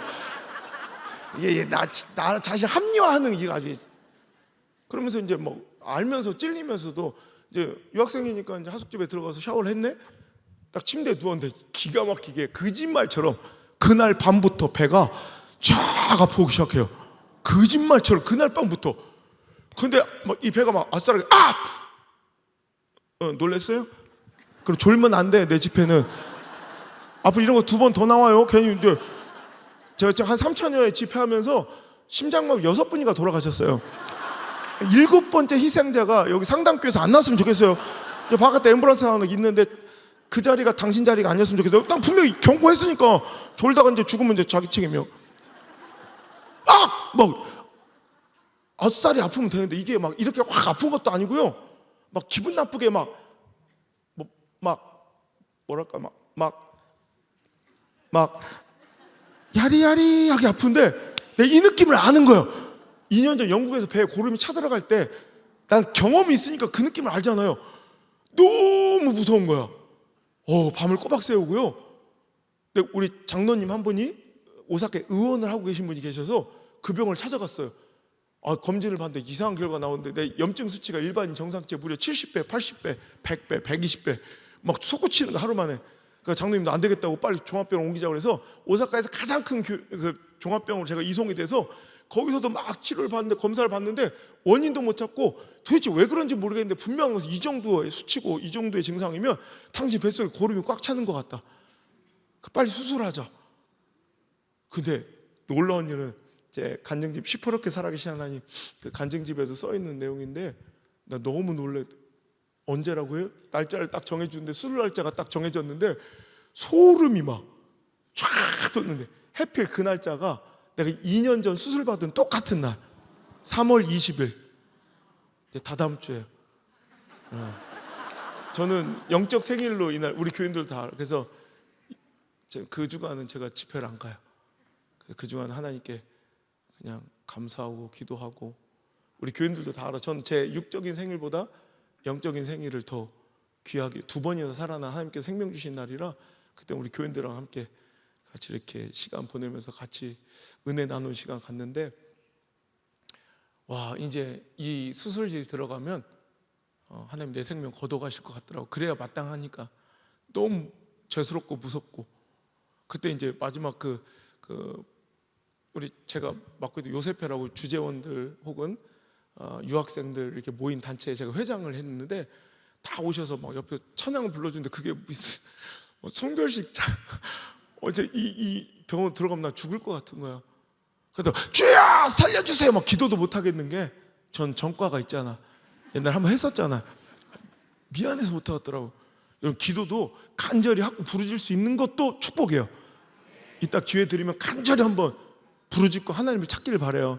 하나님 약속하셨다니까 나를 간절히 찾는 자를 내가 만나겠다. 오늘 그 밤 되길 바래요. 제가 만난 그 시퍼렇게 살아계신 하나님 만나는 날 되길 바라고 그 하나님 체험하는 기도의 심정이 되길 주의 이름으로 축원합니다. 그날 전 주여 이렇게 기도를 못하니까 기도를 어떻게 너무 근데 기도 안 할 수는 없고 무서우니까 기도를 이루고 했다니까 주여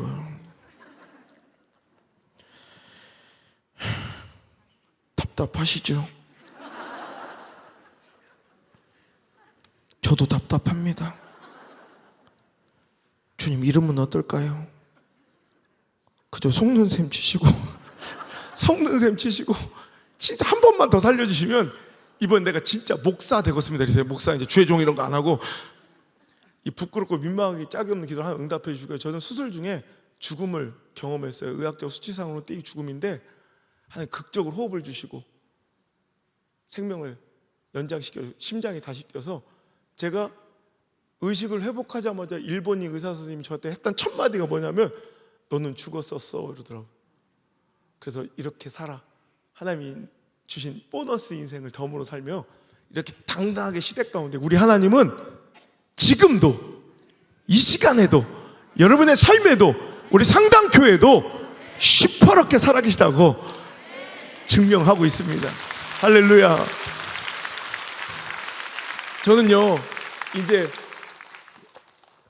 더 이상 불순종은 없어요. 그 길을 가야죠. 가긴 갈 거예요. 안 가진 않아.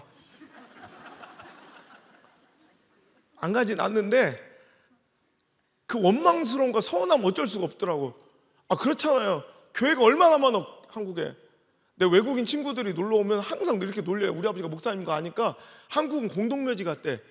호텔방 창문만 열면 어디다 뻘건 십자가. 왜 우리나라만 이렇게 유독스럽게 뻘건 네온 사인으로 십자가를 우리 전 세계 우리나라밖에 없어요. 뻘건 십자가 50개씩 보여. 그러니까 공동묘지장 막 웃으면서. 그리고 목사가 필요하시면 하나님 내 주변에 목사 되고 싶은 애들이 많아요. 쟤들 좀 데려가요. 쟤들 좀 근데 걔들은 또 안 받으신대. 왜? 원하는 사람은 안 데려가고 싫다는 사람을 꾸역꾸역 내가 죽였다 살렸다 죽였다 살 이러시면서까지 목사를 굳이 시키셔야 되는 하나님, 뭐 성격 파탄자도 아니고 너무 막. 그럼 이렇게 저는 직업으로는 목사할 생각이 추워도, 단 하루도 밥 벌어먹고 살려고 목사할 생각은 추워도 이건 재앙이고 저주야. 하나님께 그랬어요. 하나님, 그렇다면 저 주인이 종을 불러서, 제가 주의 종이라며, 그러면 주인님이 종을 불렀으면 뭔가 시킬 일이 있으니까 불렀을 거 아니에요.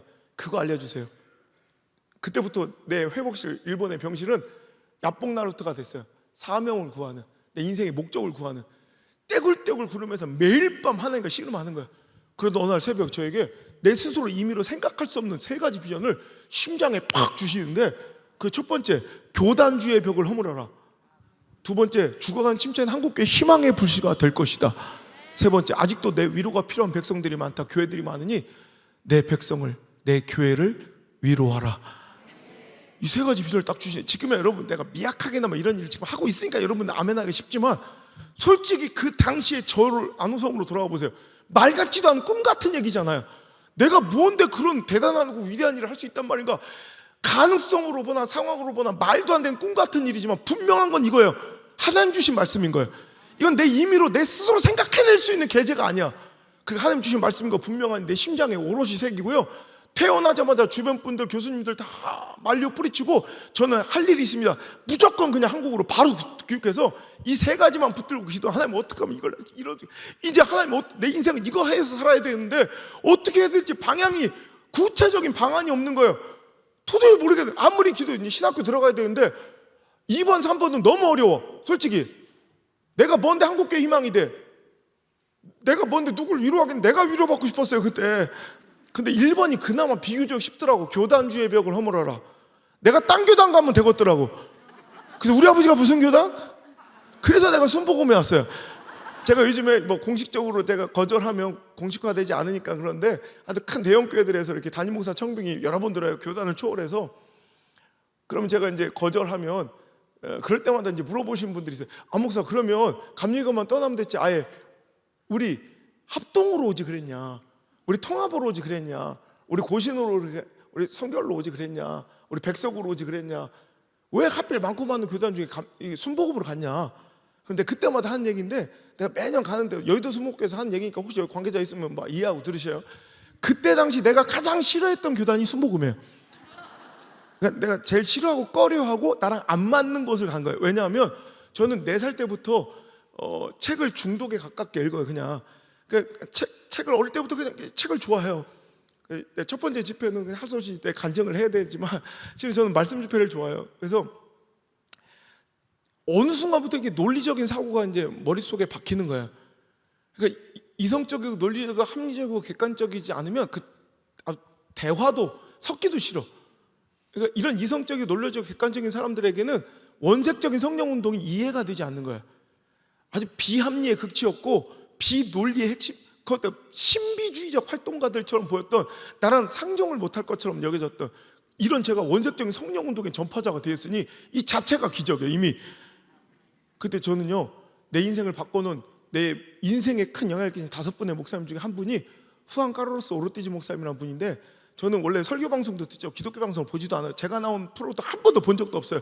하물며 그 TVN 사랑의 식구도 본 적이 없어요. 저는 그 부끄러워서 못 보겠어요. 한 번도 안 봤어요. 그런데 우연히 주순 설교 테이프 하나가, 그게 후안 카르로스 오르티지 목사님, 나중에 보니까. 근데 그분이 설교 중에 흐느끼면서 갑자기 회개를 시작하는 장면이 나오는데, 내가 오늘 이 회개를 하나님께 드리지 않으면 더 이상 목회를 못하겠다. 그 내용인즉슨 옛날에 오순절 교단, 순복음 교단이 이단 시대일 때 그 순복음 교인들이 동네로 들어오면 마을 주민들이 돌을 들고 나갔대요. 마귀 새끼들이 사탄의 자식들이 들어왔다고 돌을 쳐서 피투성이를 만들어 내쫓았대. 근데 자기 엄마 아빠도 던졌대, 돌을. 자기도 어릴 때 못 모르고 던졌대. 지금 그거 생각하면 너무 하나님께 죄스러워. 정말 견딜 수 없는 마음이, 이걸 회개한다고. 근데 그때 제 마음이 뭐 무너지는데 저도 던졌어요. 눈에 보인 육신의 돌은 아니었지만 내 마음속에 나와 다른 것은 틀렸다고 까내려보고, 내가 모르는 것은 없다고 단정지은 이 오만함의 정죄의 돌을 얼마나 수도 없이 던져왔는지, 그걸 하나님이 얼마나 슬퍼하셨는지. 그날 제가 얼마나 눈물이 나. 그 자리에 주저앉아 제가 막 흐느껴 우는데 너무 무서웠어요. 일주일 동안 회개 금식을 들어갔어요. 금식하면서 하나님 저 용서해 주세요. 그리고 저를 순복음교단 보내주시면 일평생 회개하며 살겠습니다. 그리고 저처럼 교단에 대한, 나와 다른 것에 대한 편견을 갖고 있는 사람들에게 그 오만함을 갖고 있는 사람, 그 오만함과 편견의 벽을 완전히 허물어주는 그런 도구로 저를 좀 사용해 주세요. 하나님께 기도하고요, 하나님께 허락을 듣게 해서 저는 순복음교회를 단 하루도 안 다니고, 순복음교회를 단 하루도 안 다녀보고 순복음교회 목사가 된 특이한 전력을 갖고 있어요. 전 제가 가서 집회 인도는 하지만 진짜 정작 가서 예배 한 번도 드려본 적이 없어요. 그러니까 전 순복음교단 가서 신학과 목사 안수만 받으면 되는 줄 알았더니 와, 그때부터가 시작이에요. 문화적 충격. 전 우리 아버지 교회밖에 못 다녀봤어요. 그렇잖아요. 우리 아버지가 목사님 옆 교회 가면 좀 그렇잖아. 그래도 그 교회 다녀주셔야지. 시골에서 난리 나요, 난리 나. 근데 우리 둘째 아들은 용기가 있어서 다른 교회 갔다 왔어요. 초등학교 5학년 때 간식이 맛있대, 그 교회가. 아이씨, 그래가지고 그놈은 참 용기가 있더라고요. 난 경험이 없어요. 난 우리 아버지 모든 교회가, 그러니까 다 저의 세계는 우리 아버지 목회가 전체, 그러니까 다 모든 교회가 그러는 줄 알았어요. 우리 아버지는 되게 보수죠. 정치든 신학이든 되게 보수예요. 진짜 걷다 예배는 경건주의, 막 경건이 지나치다 못해 경직에 가까워. 예배 시간 차려. 웃지 마라, 아멘 하지 마라, 박수 치지 마라, 눈알도 굴리지 마라. 숨도 크게 모셔요. 축도 끝나고 주기도 끝나고 숨도 크게 내뱉는 교회 알죠? 숨소리도 그때 들려. 날아가는 파리 새끼 소리도 다 들려요. 난 이런 게 익숙해져서 걷다 우리 아버지 또 뭐가 문제냐면, 안타깝게도 보수적이고 경건한 것까지 좋은데 하필 우리 아버지 고향이 충남 서천이요. 충청도라고 해요. 아니, 청주는 충청도도 아니요. 진짜 느리고 느린 데는요, 저 당진, 부여, 서천 이쪽이 정말 느려요. 근데 우리 아버지는 안타깝게도 나하고 잘하고 목회를 쭉 충주에서 하시니까 느려도 너무, 난 지금도 헛되고 허망한 시간이, 우리 아버지한테 찬송가 배울 시간이, 난 이 말도 안 되는 찬송가를, 난 이 찬송가가 맞는 줄 알고 평생 살았다니까. 우리 아버지 찬송을 늘 이렇게 부르시니까 난 이게 원래 찬송가 이런 줄 알았어요. 주의 보혈 이러면서 눈인사가 다 끝나. 이미 시골교회도 한 우리 200~300명 성도가 있었단 말이에요. 그러면 이 한 소절이면 눈인사가 이미 다 끝나. 이렇게 농력이 또 옆에 왜 하느냐 이거요. 출석 체크도 이미 다 끝나. 그러니까 주일날 목사님 해야 될 뭐 활동 영역이 있잖아요. 그 중에 한 70%는 요 두 소절이면 끝나. 주의 이 부분을 제일 좋아하시니까 15번을 꺾어요. 우리 교인들도 다 오줌 마른이들이 이때 다 나가요. 그래서 1층 내려가서 화장실 가서 오줌 놓고 여유롭게 올라와서 앉잖아. 그럼 그때서야 믿으오 이러나. 난 원래 찬송가가 그런 건 줄 알았어. 웬걸 내가 난생 처음 순복음 예배를 드려본 게 어디냐면, 신대원 가서 신학교 때 채플 시간에 나오래요. 예배 드린다고. 그때가 내 인생 최초의 순복음 예배요. 뭣도 모르고 문을 열었는데 깜짝 놀라. 나 이런 광경을 처음 봤어요. 막 뭔가 뜨거운 열기가 확 오는데 어이씨 깜짝 놀래. 그때부터 약간 이상해. 근데 막 박수를 치는데 막 걷다가 눈아리가 너무 무서운 게, 박수 치 앞에를 봐야지 눈아리를 도대체 어딜 보고 치는 건지 막 눈아리가 너무 무서운 거야. 걷다가 찬송을 부르는데요, 내가 모르는 찬송만 자꾸 불러. 근데 외국 나갔다 들어온 지 얼마 안 돼서 이게 새로 나온 찬송가인가 보다, 이게 신곡인가 보다 그러죠. 오늘 가사를 가만 듣다 보니까 엄마 이거 내가 아는 찬송이야. 죄봐야 죄봐야. 뭔 놈의 주의 보혈이 이렇게 빨라. 내가 아는 주의 보혈은 이런 보혈이 아니야. 와, 나도 우리 아버지 목양지 따라 계속 충청도에 살았잖아요. 나도 충청도 사람이라고. 그러니까 겁나 빨라. 못 따라가겠는 거예요. 근데 이놈의 자존심이, 승부욕이 문제예요. 오늘 가만히 앉아있다 보니까 내가 그래도 이 교단에서 목회할 사람이 말이야. 언제까지 찬송가 하나 못 따르면 되겠나. 그날 내가 오기로 이놈께, 하나님 오늘 이 찬송인만큼일랑 내가 순교할 각오로다가 완창하여 드리겠나이다. 이 서원을 하고 진짜 5기로 끝까지 따라 부르는데 점점 정신이 희미해지고 마지막 끝소절 한 소절 남기군요. 이미 내가 내 정신이 아닌 게 내가 뭔가 내뱉고 있는데 내가 뭔 소리인지 모르고 내 눈동자는 이렇게 흰자에밖에 안 보여. 입신하기 직전 단계 있죠. 거의 막 이제 제발 비롯다 찬송가를 끝내고 나니까 막 내 자신이 얼마나 기특하고 자랑스러운지요. 난 대학교 붙었을 때보다 영국에 유학 갔을 때보다 이때가 더 자랑스러워요. 호성아 장하다. 잘했어. 너도 드디어 이제 진정한 순복음 교인이 되었다. 잘했어. 하나님 보셨나이까. 이렇게 꼴값을 떨고 있는데 그날 잊을 수 없는 충격적인 말이 들려온대요. 앞에서 찬양을 막 인도하던 전도사님이 자 여러분 이번엔 좀 빠르게 불러봅시다 이래. 그 찬양을 그렇게 해놓고서 갑자기 더 빠르게 부르자. 여기서 어떻게 더 빨리 불러? 알고 보니까 제가 죽을 뻔했던 그 빠르기가 순복음 그게 보통 빠르기래요. 저는 서울에서 태어났고요. 아버지의 목양지를 따라 아버지의 결단 서원 때문에 전 재산을 함께 다 드리고 이제 처음으로 내려간 곳이 아까 얘기했던 충남 공주의 그 완전히 산속마을. 그때부터 4살 때부터 저는 할 수 없이 충청도에서 계속 살게 된 거예요. 근데 제가 어떻게 울산에 그 바닷가 마을에 시골에 개척해서 또 이렇게 또 신기하게 이렇게 상담교회 와 있는데 오늘 이 얘기까지만 해드리고 나머지 이야기는 저녁 집회를 통해서 간증은 이어가고요. 새벽 집회는 특별히 제가 요청을 해서 정말 제가 전하고 싶은 말씀들이 있어서 새벽교회도 꼭 나오시길 바라요. 그래서 오늘 여기까지만 간증을 하는데 여러분 말씀이 들리는 게 축복이에요. 실은 저는 수많은 기적들을 보잖아요. 회복들을 보고 한 교회의 부흥을 본다고요. 그래서 제가 뭐 몇 년간 연속해서 집회한 교회들 많아요. 그리고 미국 집회도 매년 가는 교회들도 있어요. 갈 때마다 매년 기적을 보는 거예요. 이번에도 제가 워싱턴에 매년 가는 교회가 있어요. 지금 가장 크게 부흥하고 있는 멜랜드의 새소망 교회라고 지금 엄청나요. 지금 옛날에 그 전통적 워싱턴 유명했던 교회들 지금 막 거의 막 능가할 정도로 지금 부흥하고 제가 지금 매년 가는데 올해 4월 달에 가는데 또 처음에 가스비가 없어서 휘발유 값이 없어서 새벽 기도를 못 나와요. 싱크대 공사나 했던 뭐 끼케야 10만 원, 100만 원짜리 공사하던 그런 집사님, 황 집사님을 했어요. 갈 때마다 은혜 받고 복이 터져서 지금은 이번에 한인 사회에 이제 기록을 깼어요. 가장 큰 공사를 맡는 이게 엄청나게 축복을 이런 기적들을 매일 본다고. 그런데 또 결혼해 7년 동안 아기를 못 가졌던 가정이 감사를 명령하고 기도받고 이번에 가보니까 아기를 안고 왔더라고.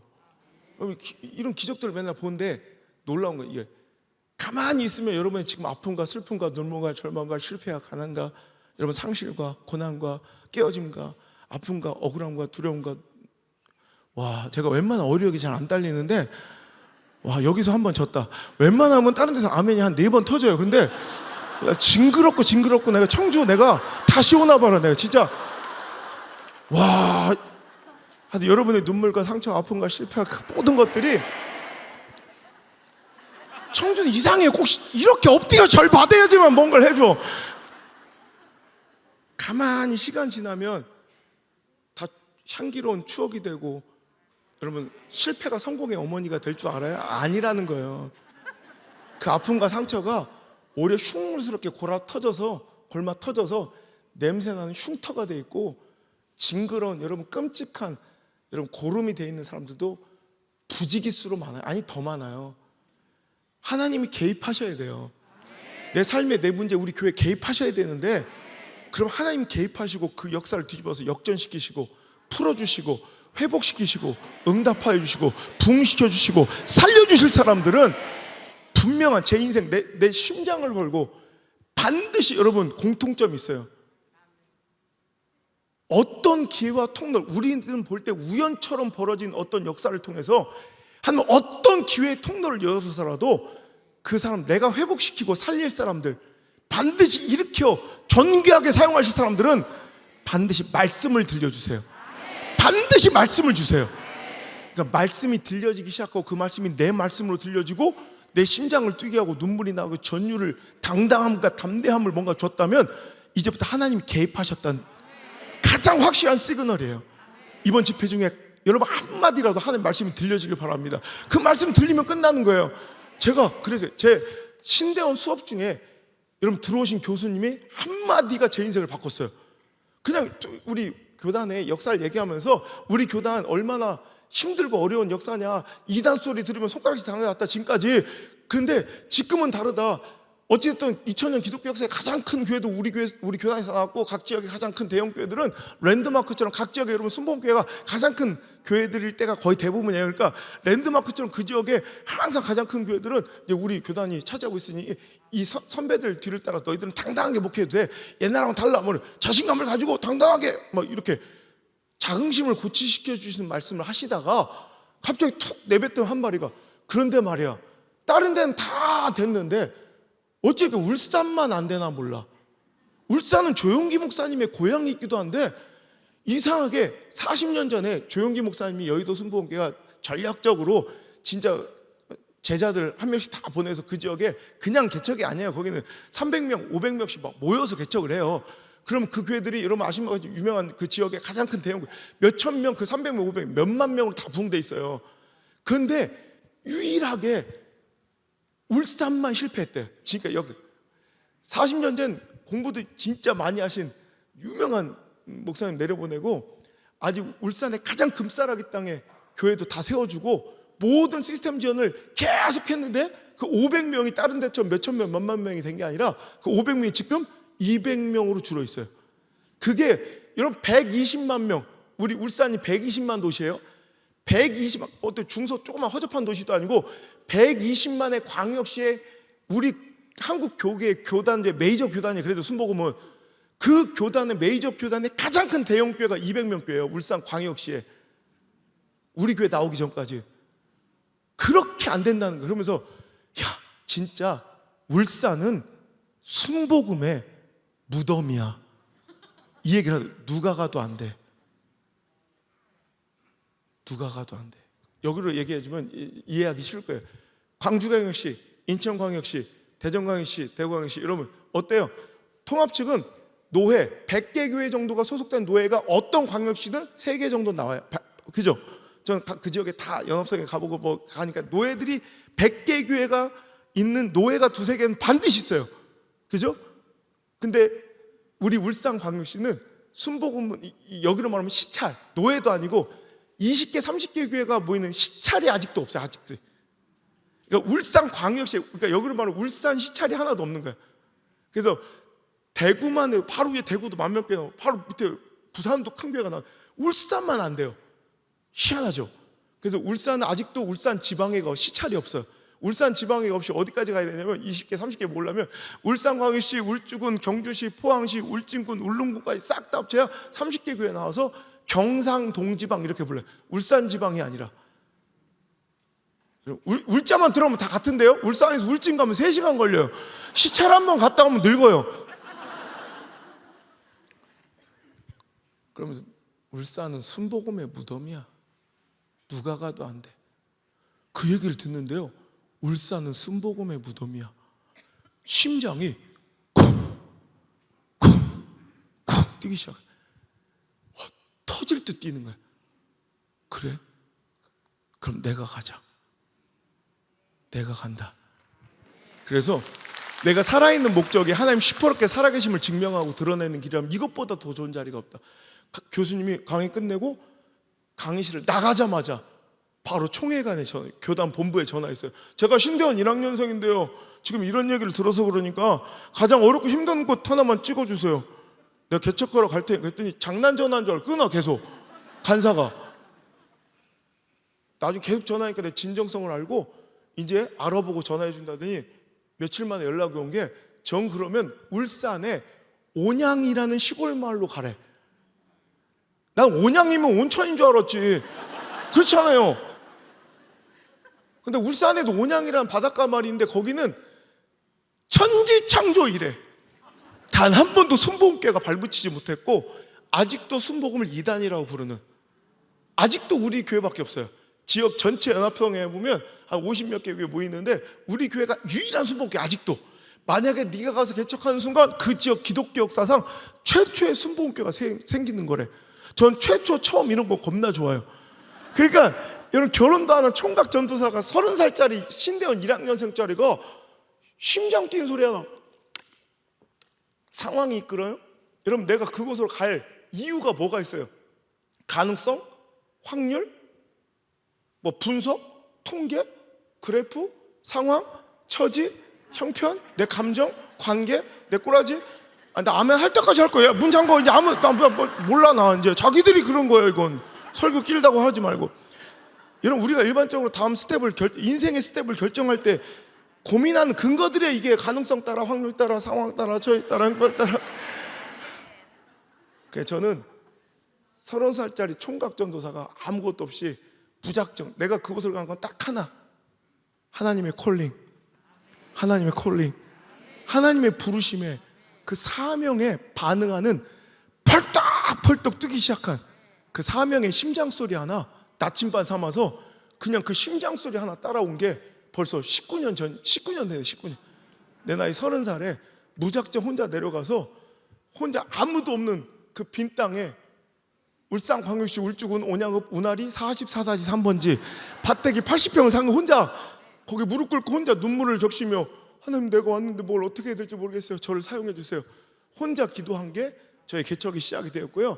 48평짜리 단층 건물 1년 동안 등짐 지며 세워가지고 신대원 서울로 다니면서 세웠던 이 단층짜리 건물이 앉을 자리가 없어서 또 건축하고 또 건축하고 또 건축하고 또 건축하고, 이게 막 그래 큰 뭐 대형 성전 아니어도 지금 개척한 11년 만에 5번 건축했어요. 그리고 그 지역에 복음이 딱 들어온 지 120년 됐어요. 120년의 기독교 역사를 우리 교회가 개척하고 딱 10년 만에 모든 역사를 다 새로 썼어요.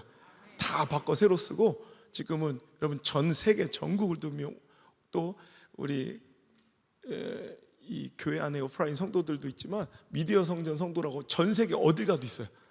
그 성도들이 한 10,000명이 넘는 우리 성도들이 제가 어딜 가든 모여가지고 함께 선교 사역 지지해주고 같이 사역가면 뭐 어디서든 다 오세요. 그런 분들이 10,000명이 넘는 이런 기적과 같은 마음껏 삶 사역하면서 이 시골 마을에서도 여러분 뭐 방송, 제가 지난번에 여기 청주는 대전 방송이 나온 데대요. 극동 방송이. 그래서 가서 방송 좀 해달라고 제가 하고 싶은 만큼 해요. 좀만 기다려봐요. 또 서울 뭐 시티에서 내가 하고 싶은 대로 하고 규장에 둬서 내가 책 내고 싶은 만큼 내요. 여러분, 이 기적 같은 역사에 하나님께서 이 부족한 점을 사용하고 계십니다. 저는 이거예요. 그날 하나님께서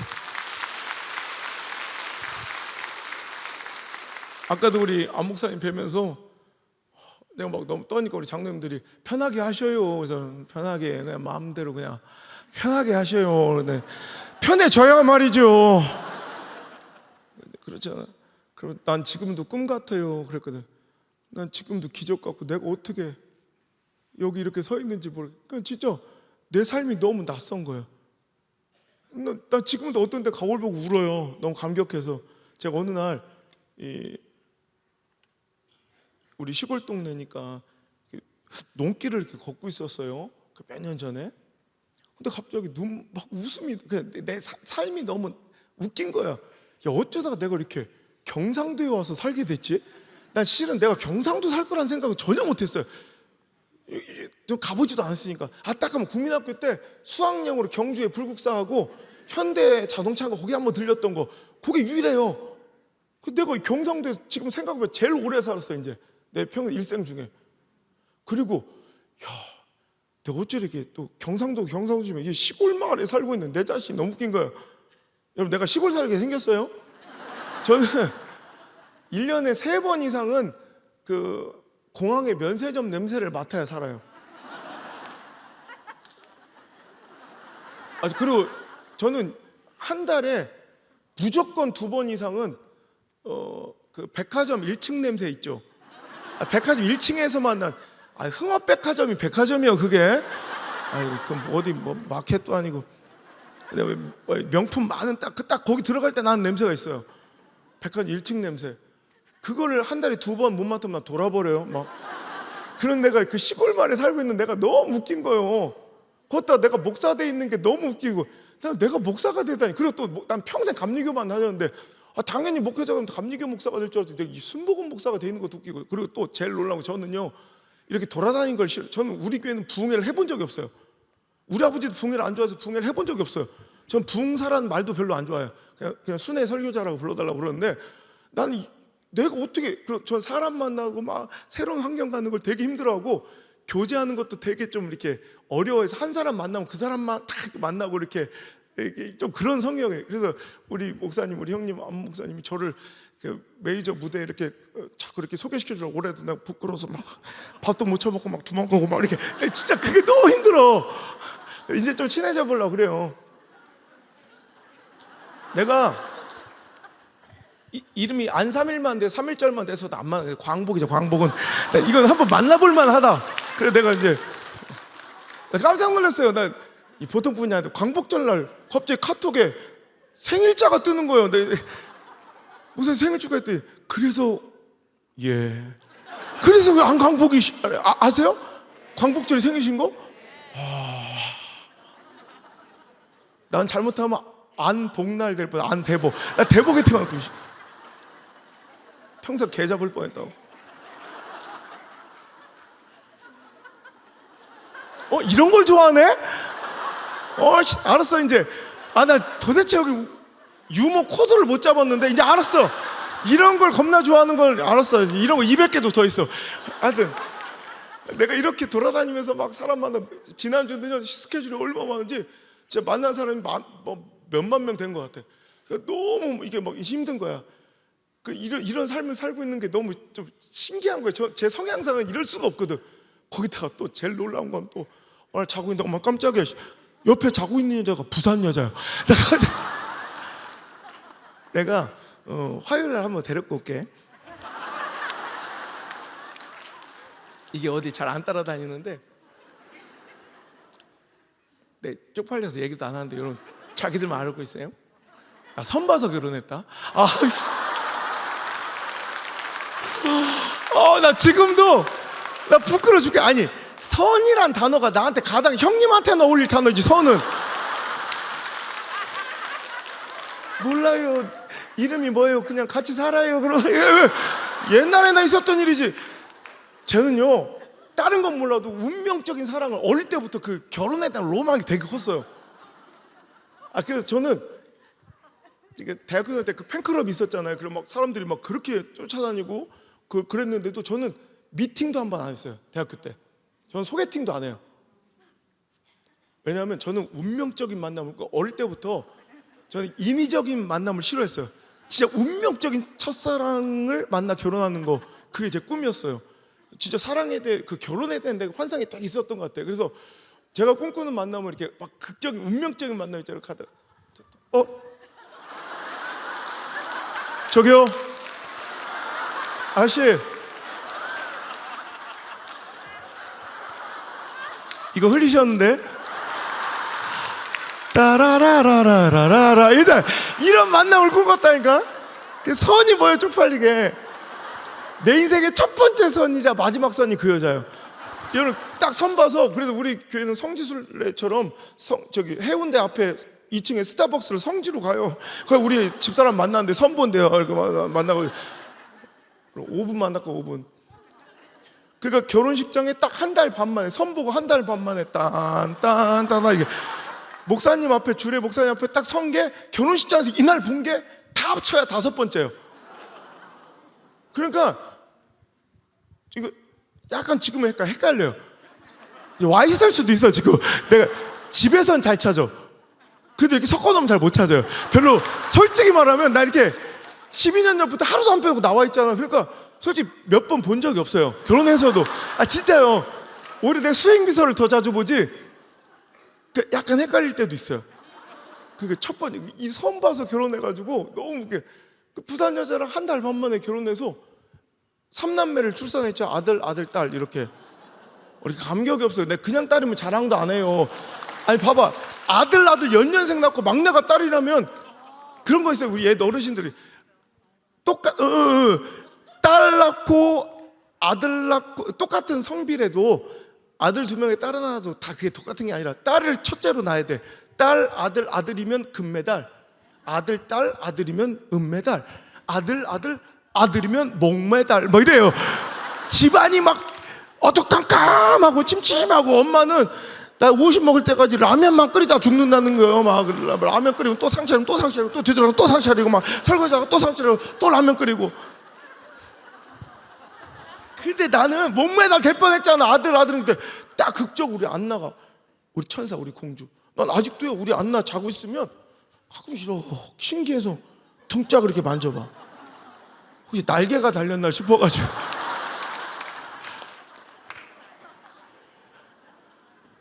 그러니까요, 전 주일날 나왔다, 토요일날 새벽에 나 잠깐 들어갔다 주일날 나왔다 이렇게. 그러니까 내 집인데 내가 좀 낯설어. 솔직히 그럴 때가 있어요. 분명히 내 집인데 어느 날 문을 열었더니 내 집에 부산 여자 1명과 울산 애들 3명이 앉아있어요. 그랬더니 마마 너무 뭐이다 어디 아니다 어디 아좀 막 이러고 있는 거야. 나 이게 너무 이상한 거예요. 그래 내가 우리 안나한테, 안나 일로 와봐, 우리 공주 천사 애기 때 안나 왜 그러는데, 안나야 아빠 있을 때만큼이랑은 사투리 좀 안 쓰면 안 돼? 아빠만 소외감 느끼고 외톨이 같잖아. 그랬더니 우리 안나가 아빠 우리가 언제 사투리 썼는데 이래. 네가 쓰는 말이 사투리다 이냐나. 그랬더니 그래? 이거 서울말 아니야? 이래. 지가 쓰는 말이 뭔 말인지도 모르니까 내 딸이 된 거예요. 얼마나 지금 그 내가 한번 홍대 집회할 때 일주일 동안 서울 집회할 때를 다음 주가 또 제가 이제 집회 가는 교회가 자주 워커힐 호텔만 잡아주거든. 거기는 그때는 또 우리 애들이 꼭 쫓아, 아들들이 또 꼭 쫓아 우리 수행비사랑 맨날 밤새 쳐놓는다고 막. 그런데 그때 이제 서울에 집회할 때 좀 좋은 교회 할 때 우리 안나를 데려갔단 말이야, 일주일 내내. 그래가지고 같이 이렇게 놀았어 홍대에서. 그리고 막 옷도 사주고. 근데 마지막 날 집회 마지막 저녁에 갑자기 아빠 와봐라. 네, 딱 근데 하 진짜네. 서울 사람들은 우리랑 영판 다르네 그래. 야 진짜 그날 논바닥에서 얼마나 웃음이 나는지. 야 진짜 내 뜻대로 된 것이 하나도 없구나. 진짜 내가 예상하고 내 생각대로 된 게 내 인생에 하나도 없어. 그래서 너무 감사해. 그래서 너무 고맙고 행복하더라고요. 그날 제가 이런 생각 해봤어요. 만약에 그럼 내 뜻대로 모든 것이 잘 풀렸고 내 계획대로 모든 것이 다 흘러갔고 내 기도한 것들이 다 응답됐으면 난 지금 어떤 모양 어떤 모습으로 지금 살고 있었을까, 이게 궁금해지는 거야. 그 논바닥에서 상상을 해보는 거예요. 그랬더니 나는 그랬다면, 우린 그걸 형통이라고 부르면 좋아하잖아요. 꿈꾸잖아. 내가 기도하는 대로 원하는 대로 생각대로 다 되는 걸 좋아하시잖아. 만약에 그렇게 내가 다 되었다면 나는 지금 어떻게 살고 있을까? 난 서울대 나와서 지금 삼성에 한 부장쯤 돼 있겠대. 그럼 난 그걸 내 인생의 가장 큰 축복이고 행복이고 존귀함이라고 아마 속고 착각하며 살 거예요. 근데 제가 지금 누리는 거 여러분들에게 다 제가 설명도 소개도 드리지 못할 만큼, 내가 엊그제 오늘이 주일이죠. 어제가 김동호 목사님이랑 어제 같이 지난주에 방송, 어제 공 치면서 골프 치면서 둘이 서로 경쟁해. 내가 가장 행복할 걸요? 아니 내 세상에 내가 가장 행복하다. 내가 더 복을 받았을 걸요? 아니 내가 더 복을 받. 하늘이 뻥 뚫린 것처럼 쏟아주신 복. 진짜 그런 웬만한 그 기업의 뭐 임원진 정도는 비교에 건덕지도 안 될 만큼, 비교에 건덕지도 안 될 만큼 너무나도 행복하게 기쁨과 존귀함으로 사용해 주시니 너무 감사한 거야. 내 뜻대로 안 돼서, 내 생각대로 안 돼서, 내 계획대로 안 돼서 너무 감사. 그날 새어나오던 피실피실 웃던 웃음은 그 자리에서 눈물로 바뀌고요. 그 논바닥에 주저앉아 수첩근에 막 휘갈겨 쓴 그 책 제목이 바로 오늘 이 제목이에요. 생각대로 되지 않는 건 참 멋진 일이다. 이런 빨간 머리에는 이런 대사가 나와요. 내 생각대로 되지 않는다는 건 참 멋진 일이군요. 왜냐하면 내가 생각지도 못했던 일들이 벌어지곤 하거든요. 여러분 참으로 옳은 말 아닙니까? 내 생각대로 되지 않는다는 건 절망하고 슬퍼할 일이 아니라 내가 생각지도 못했던 일들이 벌어질 수 있는 순간이고 기회이고 통로인 줄 믿습니다. 우리가 본문들 읽었던 요셉의 이야기가 그래요. 17살짜리가 감히 감당할 수 없는 절망과 슬픔과 실패들이 막 몰아쳐와요. 막 죽으라 그 인생을 덮어요. 얼마나 힘들고 좌절했겠어요. 채색옷이 찢기고 자기가 생각해서 아니 열심히 성실하게 끝까지 심부름 다 하면 칭찬받고 용돈 받아야지 채색옷이 찢어질 줄 알았겠어요? 원수 도적 강도놈들도 아니고 내 형제들한테 배신당해 여러분 노비로 짐승처럼 풀려갈 줄 알았겠어요? 정신 차리면 그것도 또 애굽 이집트란 낯선 문화의 낯선 언어, 그때부터 언어도 익혀야 되고 문화 얼마나 힘들었겠어. 그래도 그는 생각하고 또 차선 안에 그 안에서 또 길을 찾았고 그래 내가 여기서 어떤 주인님한테 팔려가던 말도 열심히 하고 성실하게 해서 정말 인정받아 정말 내가 혹시라도 우리 아버지 돌아가기 전에 얼굴 한번 볼 수 있을까 이런 마음 가지고 살지 않았겠습니까? 하나님 그의 형통함을 주셔서 그가 손댄 모든 것에 복을 주셔서 보디발이 그의 모든 전 가정의 대소를 다 맡길 정도로 그는 그 가정의 총무가 돼요. 이제 뭔가 인정받고 그의 꿈과 그 계획이 오랜만에 뭔가 실현될 수 있는 가능성이 가까워지고 뭔가 인생이 좀 풀릴라 하는 때 그 주인집 돼지 같은 아줌마가 갑자기 그래서 안 돼요 아줌마 그러지 말아요 아줌마 그랬더니 갑자기 미투 해가지고 깜빵에 갇혀버린 거 그 돼지 같은 거 죽여버리고 싶었을 거예요.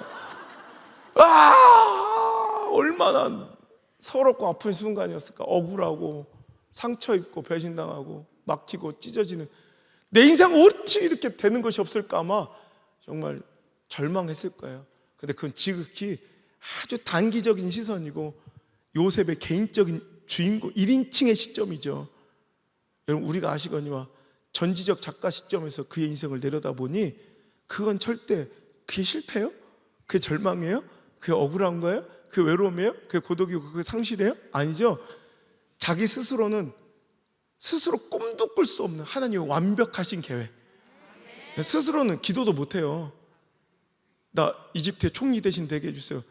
여러분 이런 기도도 못할 자기 수준으로는 꿈도 꿀 수 없는 하나님의 가장 멋진 선하신 계획과 섭리, 대제국 시대의 운명을 가를 위대한 지도자로 세우기 위한 애굽의 총리로 만드시기 위한 하나님의 멋진 섭리와 계획에 가장 안전한 지름길이었고 이정표가 바로 그의 절망과 실패라 부르던 순간들이었다는 거예요.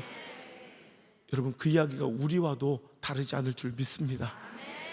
지금은 낙심하고 절망하고 가슴 아프고 정말 깨어지고 그 상실감에 무너지지만 이 순간을 하나님은 네가 꿈꾸지도 못할 네가 생각지 못한 길로 인도하시는 나의 계획이노라 말씀하실 수 있어요.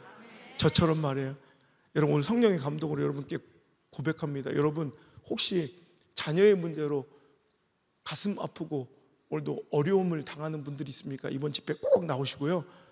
하나님께 여러분의 자녀를 세워 안우성 목사처럼 우리 엄마 아빠의 가장 큰 근심거리였던 걱정거리였던 염려거리였던 안우성이 가장 자랑스러운 간증거리가 된 것처럼 여러분 자녀를 존귀하게 높이시며 세우실 줄 믿으시면 아멘.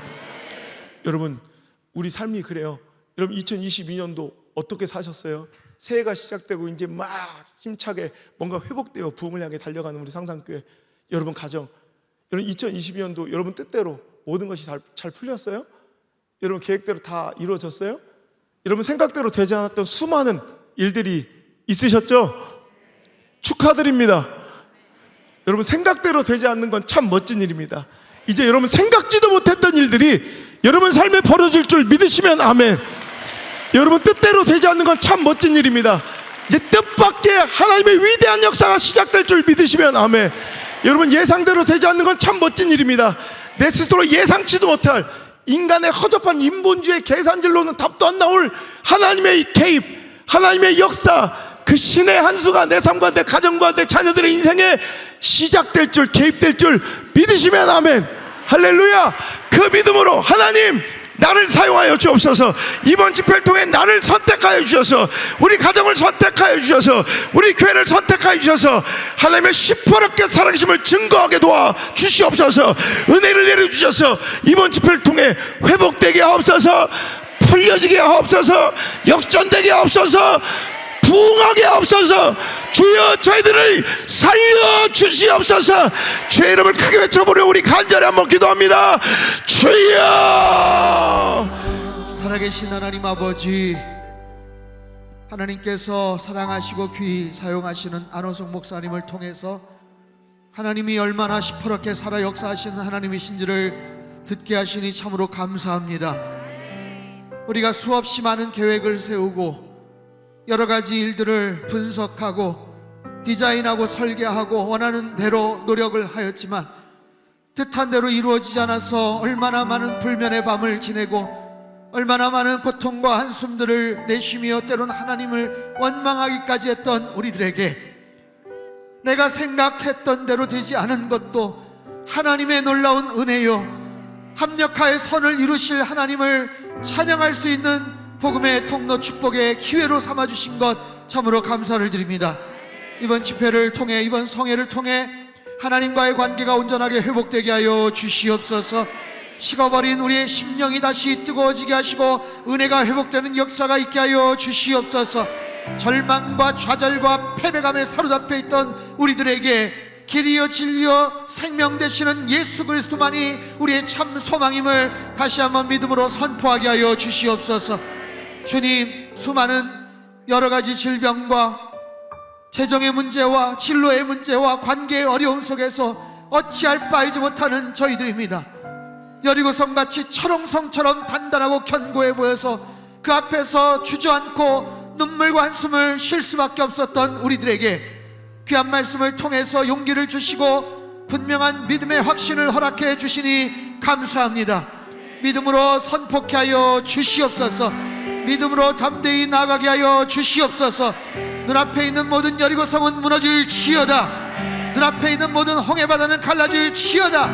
눈앞에 있는 거인 골리앗과 같은 거인은 무너질 지어다.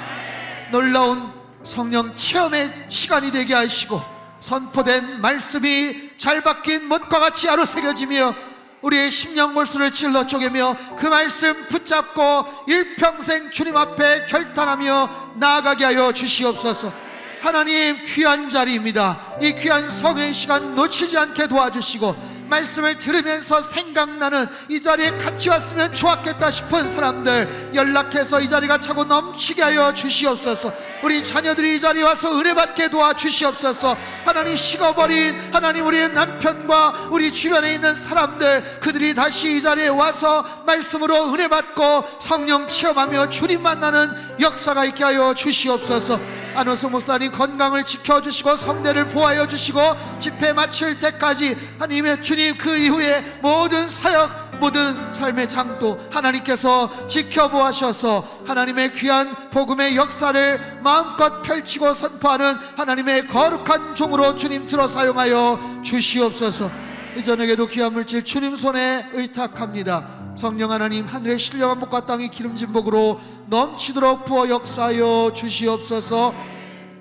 이제는 우리 주 예수 그리스도의 크신 은혜와 하나님 아버지의 극진하신 사랑하심과 성령님의 교통하심의 역사가 우리의 뜻대로 되지 않아 절망하고 낙심하고 원망하고 불평했던 우리의 마음을 다시 한번 주님 앞에 엎드려 회개하며 주님을 다시 뜨겁게 만나는 소중한 계기가 되기를 간절히 바라는 마음으로 이번 성회 끝까지 하나님 열심히 참석하기를 간절히 소망하며 결단하는 하나님의 거룩한 백성들, 그들의 가정과 일터와 건강과 자녀들의 앞길 위해 이 나라 민족 흩어진 모든 열방 위에 이제로부터 영원토록 함께 하시기를 간절히 축원하옵나이다.